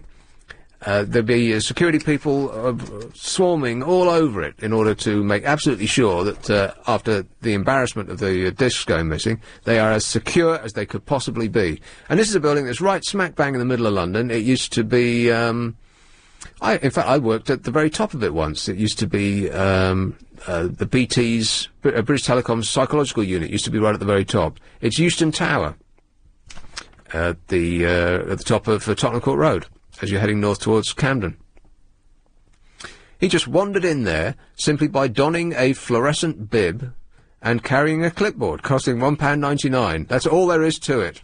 So if you're listening, terrorists, you don't need to, do anything complicated, and you don't need to have meetings and yomp through the Yorkshire Dales and, nip off to the wilds of Wales. You just get yourself a high-visibility jacket and spend £2 on a clipboard, and you can get anywhere. Amazing. For nearly half an hour yesterday, he said he swanned around unchallenged before finally getting fed up and left. The security shambles sparked a top-level probe last night after we informed shaken government chiefs that while inside the swanky Euston Tower, he was able to peruse racks full of files and folders and documents, and each of which is written in capital letters in bold. So he didn't actually pick up any information, but he could have done anything he liked. So, once again, it's been shown there's no such thing as security. This is Extremely Well. Being a celebrity is now officially classed as a job. A car insurer, this was in the, I think the Super Shortway the other day, the car insurer is classifying celebrity as a job because so many ordinary people are finding overnight fame.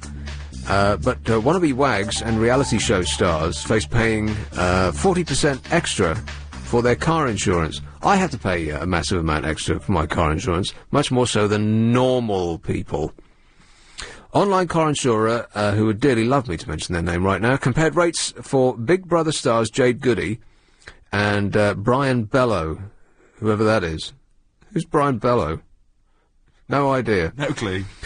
Celebrity Jade pays 22% more for driving her Range Rover around Essex than she would if she was a dental nurse. I think she should pay a lot more than that, don't you? Jade Goody should pay a lot more than 22% more than a dental nurse. And ex-data entry clerk Brian, who, he's a Big Brother winner. He faces a 40% extra in premiums to drive his Ford Fiesta around.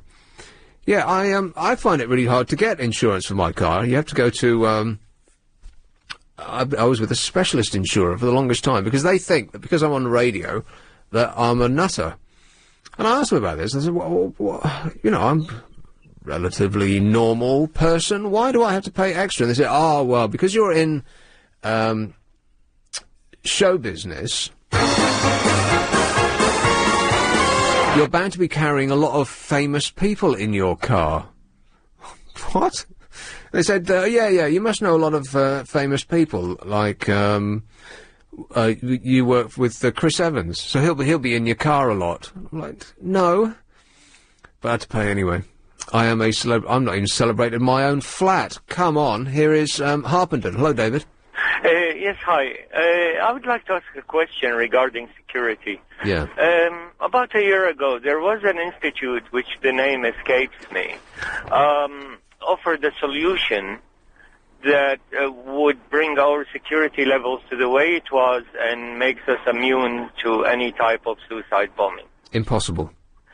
Well, would you like to hear it? It makes common sense. Okay. Great common sense. However, I must say it's, I think somewhere it's against human rights. All right.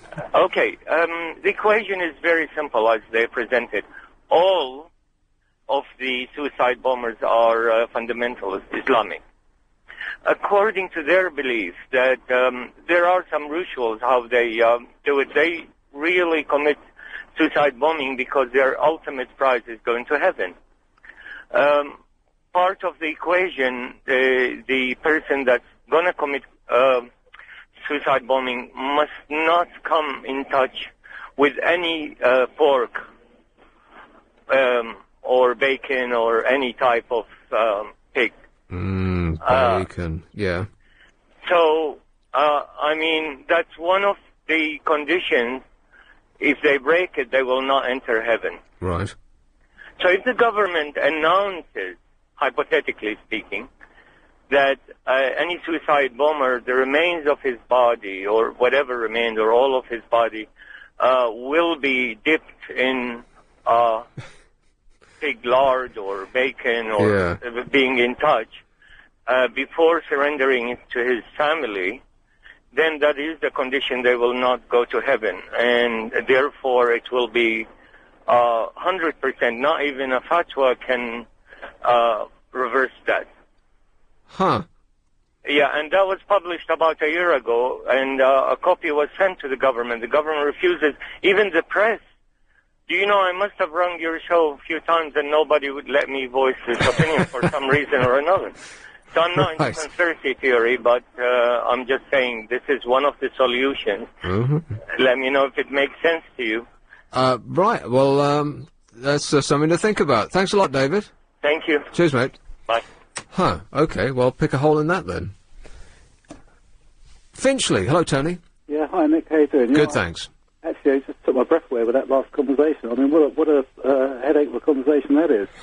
I was just thinking I was going to talk about tattoos, because I don't think we talk enough about tattoos, but I had something else to ask you about before I spoke about tattoos. And I also just thought of a famous last phrase of someone that was dying. I thought it was wonderful. Yeah. Nero said, when he was about to die, what an artist dies in me. And I thought that was quite brilliant. Oh, you said it too quick. What was that? What an artist dies in me, as he's just about to die. I still didn't catch it. What an artist dies in me. What an artist dies in me. Yeah, as he was about to die. No, don't get that one? I don't. No, because he thought he was a fantastic artist. Everyone was frightened of him.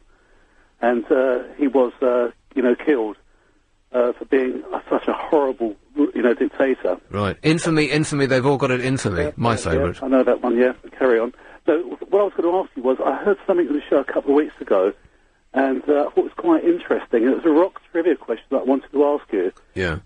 Which famous rock star was a lion tamer? Do you know the answer to that? Which famous rock star was a lion tamer? Yeah, before he became a rock star. Any ideas? That's an excellent question. Yeah, and it's an excellent answer. All right, well, now, hang on a minute. And you actually know the rock star very well. Well, my immediate thought is David Lee Roth. Not because he just seems like a lion tamer type from David Lee Roth from Van Halen. You're way off. You've got to think. Is this person you actually like? Right. You like? Well, I like David Lee Roth. What's not to like? I mean, he did a talk show on the radio in New York. Yeah. He took over from Howard Stern, and he was awful. Awful. Yeah, really bad. Yeah, he didn't last very long, but now he's back with Van Halen playing rock and roll, and they're doing really well. I'm sort of old rock and roll. I call that sort of contemporary American rock, which is not very good. Which I know what you do in your other life, and I'm not very keen on that sort of rock. You like actual rock and Bill Haley and the Comets and I like rock and sawdust. Right. Okay. Sort of rock. Which? Okay. Well, which? Now you know this person. I'll give you a clue.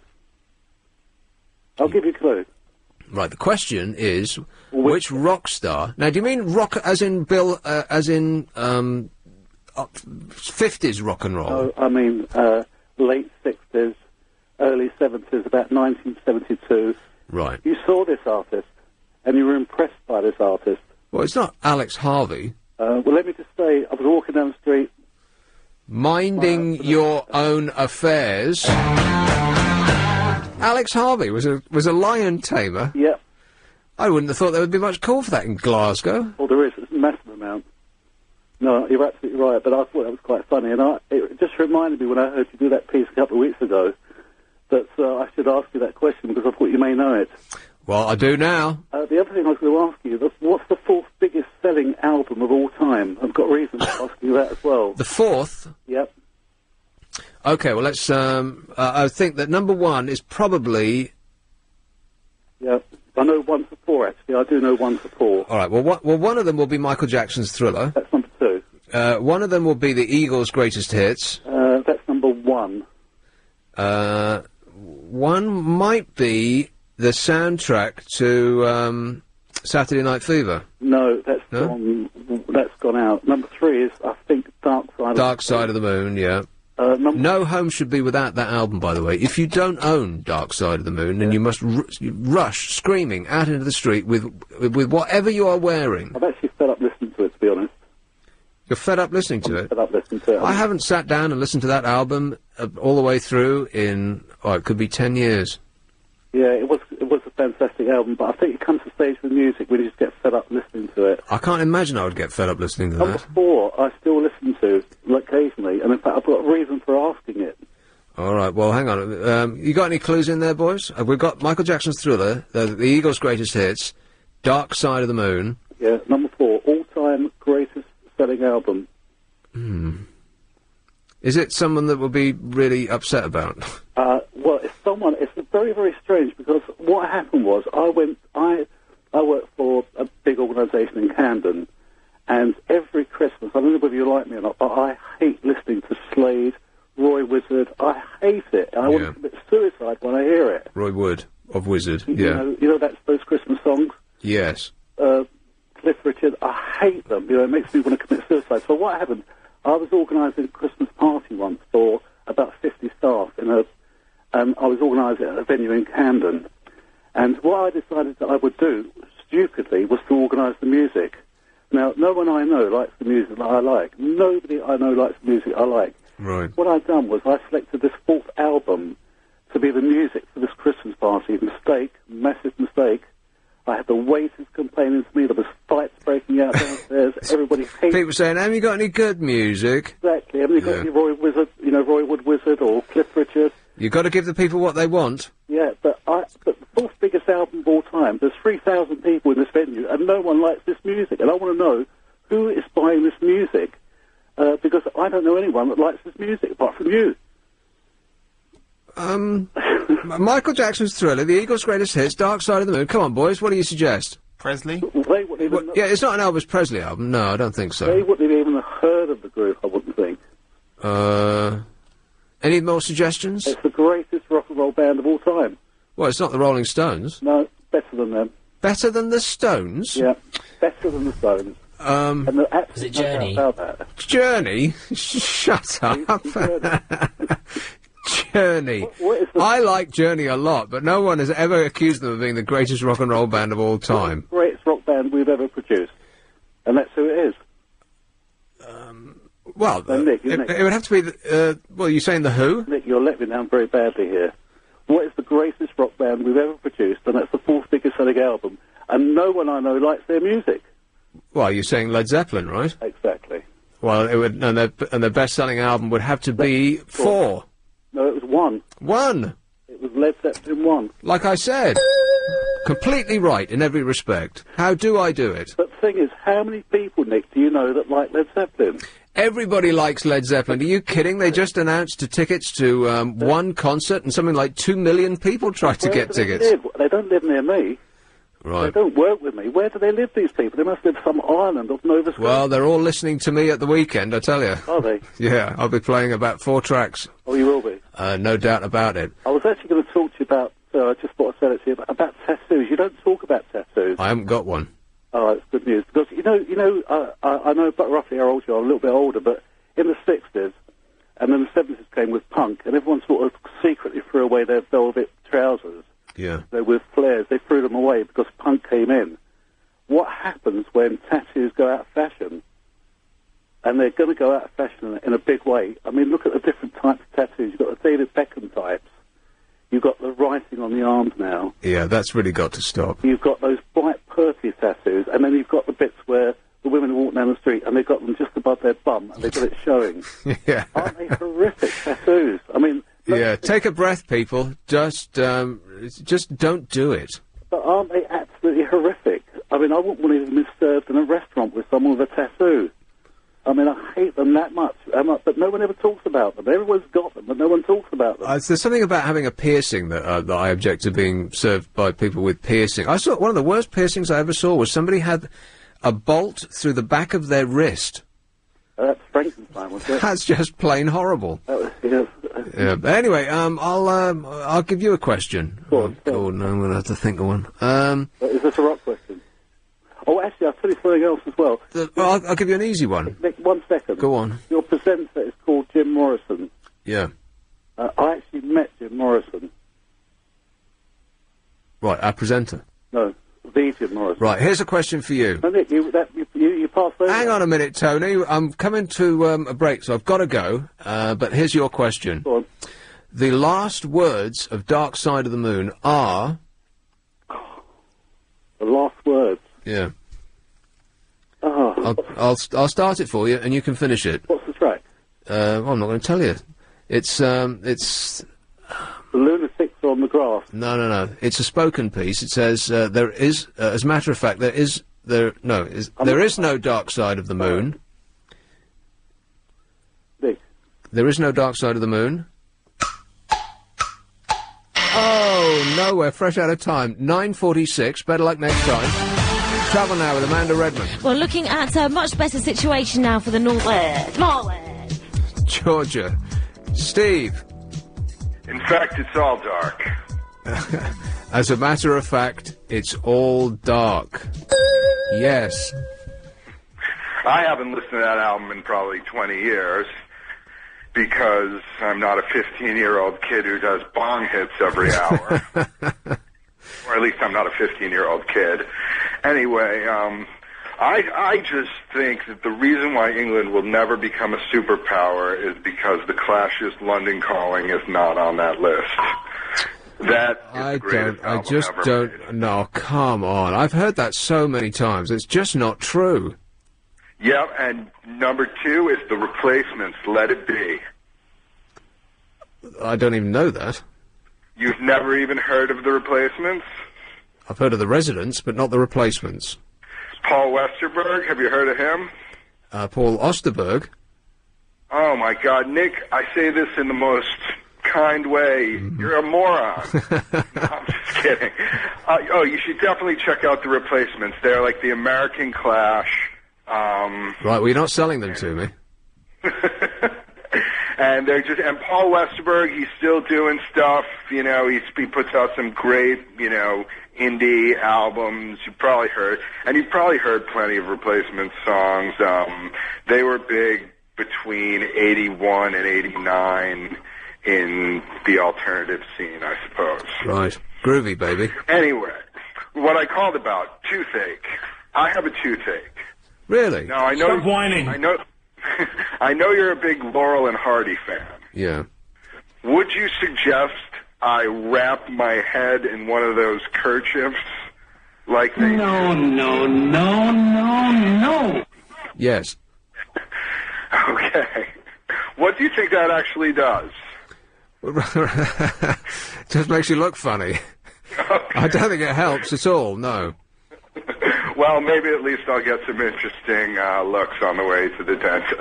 Tie a piece of string around your tooth and the other end to a door. I think that's traditionally is what you're supposed to do. That's a traditional American method. All right, well, have a wonderful weekend. Make sure the door opens out, not towards you. Thanks a lot, Steve. Bye. Do you want to call her back? Shall I take Betty? I'll take Betty right off the board. Oh, Betty? Yes? Hello, how are you, dear? Is that Chris? Who's Chris? Nick, I mean. No, it's Nick, yeah. You're on the air. Oh, am I? Not happy with that? My sleeping pills. I just woke up. You know, was it last week or the week You before? just woke up? Yeah, no, I go to bed early. But it's almost time to go to bed again. No, I've been, but I'm awake now. Oh, right. You know, was it last week or the week before when I spoke to you about a serial that you hadn't seen on television about that vet and the pellets killing the animals? The vet and the pellets. The pestle with the vessel as the brew that is true. Wouldn't the police be better using those? Oh, yeah. Well, on the news... Instead of shooting people dead in the head, if they used one of those animal tranquilizer guns, that's what you mean? What they're called, Sten guns or something. Yeah, stun guns. That's it. A Sten gun, that's a bit different. On the news today... Yes. They're teaching the police, that's so many, and they're going to use them. And I thought, I bet they heard me telling you on the LBC. The power of this programme, Betty. Yes. It was on the news. Huh. Well, they're going to be using stun... Yeah, the police are going to... They're teaching them to use them stun guns. Instead of bullets. Actual bullets, yeah. Instead of killing people. I thought, I bet they heard me telling you on the programme. Yeah, good for you. You've done it again. Do you really take sleeping pills during the day and wake up at night? Like a bat? No, I take them at night. Right.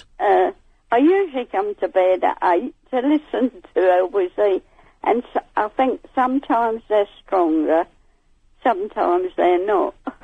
Right. Now, you see, I should stay awake half the night now. Okay, well... At the time, I thought, oh, blow, I was supposed to ring Nick. Tell him, I reckon they heard the programme. Is it strange, though? Is it what? Isn't it strange? Is what strange? I mentioned it to you. Right. I think it would be coincidence. You think so? Yeah, I expect so, yeah. Just a coincidence. Anyway, Betty, thanks a lot for the call, all right? Yeah. You enjoy your night. Yeah. What a nice lady. 9:55. This is... back at me. Oh, no, I'm just... Small computer malfunction. Never mind, don't you worry. I'll just carry on regardless, eh? The key to happiness. The key to happiness is... have a wild stab in the dark. Lots of sex. Wow me. No. Good food. No. Good company. No. Driving fast. We'll never know. We live in London. By the way, the Shepherd's Bush was on the travel news bulletin, whatever you call it. What do you call it? The travel bulletin. Yeah. One of those. It's never not on the travel. But when has the Shepherd's Bush area never not been on the travel news? It's been worse since they've had traffic roadworks going on there. Roadworks going on there, exactly right. And what are they doing precisely? Building a shopping centre. No, not there. On the actual roundabout itself, they've cut it. They've cut it down to one lane, haven't they? Yeah. Oh. And what are they doing there? Every day you drive around it, and it's still there, and they haven't done anything. And then the next day it's still there, and they haven't done anything. And then the next day it's still there, and they haven't done anything. Good grief! Get on with it, please. Red Ken was saying the other day that he's trying to get more powers to control the roadworks more, because the figures have just come out that says that we're driving now at the same speed that we were before the congestion charge came in, thereby removing the one justification for charging us all to drive into London in the first place. We're now running at the same speed we were before it all came in, and one of the reasons, he says, is because of the roadworks. And there seems to be more of them, and they seem to last longer and stay there with no action being taken for a greater period than at any time that I can ever remember. Partly it's because they seem to be renewing the pipes for water, right? I mean, I know that their infrastructure is crumbling literally beneath our feet, and they're going to have to put plastic pipes in where there were lead, metal of some sort, I don't know. But you'd think that there'd be someone with the wit to say to people who are digging up the roads, just get it done. Just work 24 hours a day. I mean, other countries can do this. Why can't we? But they dig them up, and they come at like 10 o'clock, and they're standing around in their jackets, and they have a cup of tea, and then they nip off to Sainsbury's, and they get themselves a nice sandwich, and then they pop down to the pub, and they come back, and they say, oh, blimey, it's 3:30, it's too late to do anything now, and then they'll go home. And then they'll show up like 3 weeks later. It's like getting a handyman to do work on your house. He'll show up the day after he says he will, and then he'll rip the shelves off the wall, and then he'll just leave them there and disappear for 2 weeks. You'd think that somebody of Ken's ilk, he is the mayor after all, will get a grip on this. But that has nothing to do with what we were talking about. What were we talking about? Happiness. Happiness. It's long been said that money cannot buy you happiness, and I always thought, well, that's just because they don't know where to shop. But financial reward does make people feel good, but only if they're earning more than their peers. If you're a man. And once again, speaking as a man, we discussed me. Conventional economic theory assumes that the only important factor is the absolute size of the reward. But it's the comparison with other people's rewards, which actually determines how happy you are. It's like Morrissey sang, I hate it when my friends become successful. So if you're more successful than your friends, then you are happier than you would be if you just earned a giant amount, slightly less than them. Astronomers, this has nothing to do with that, may have unwittingly hastened the end of the universe by looking at it.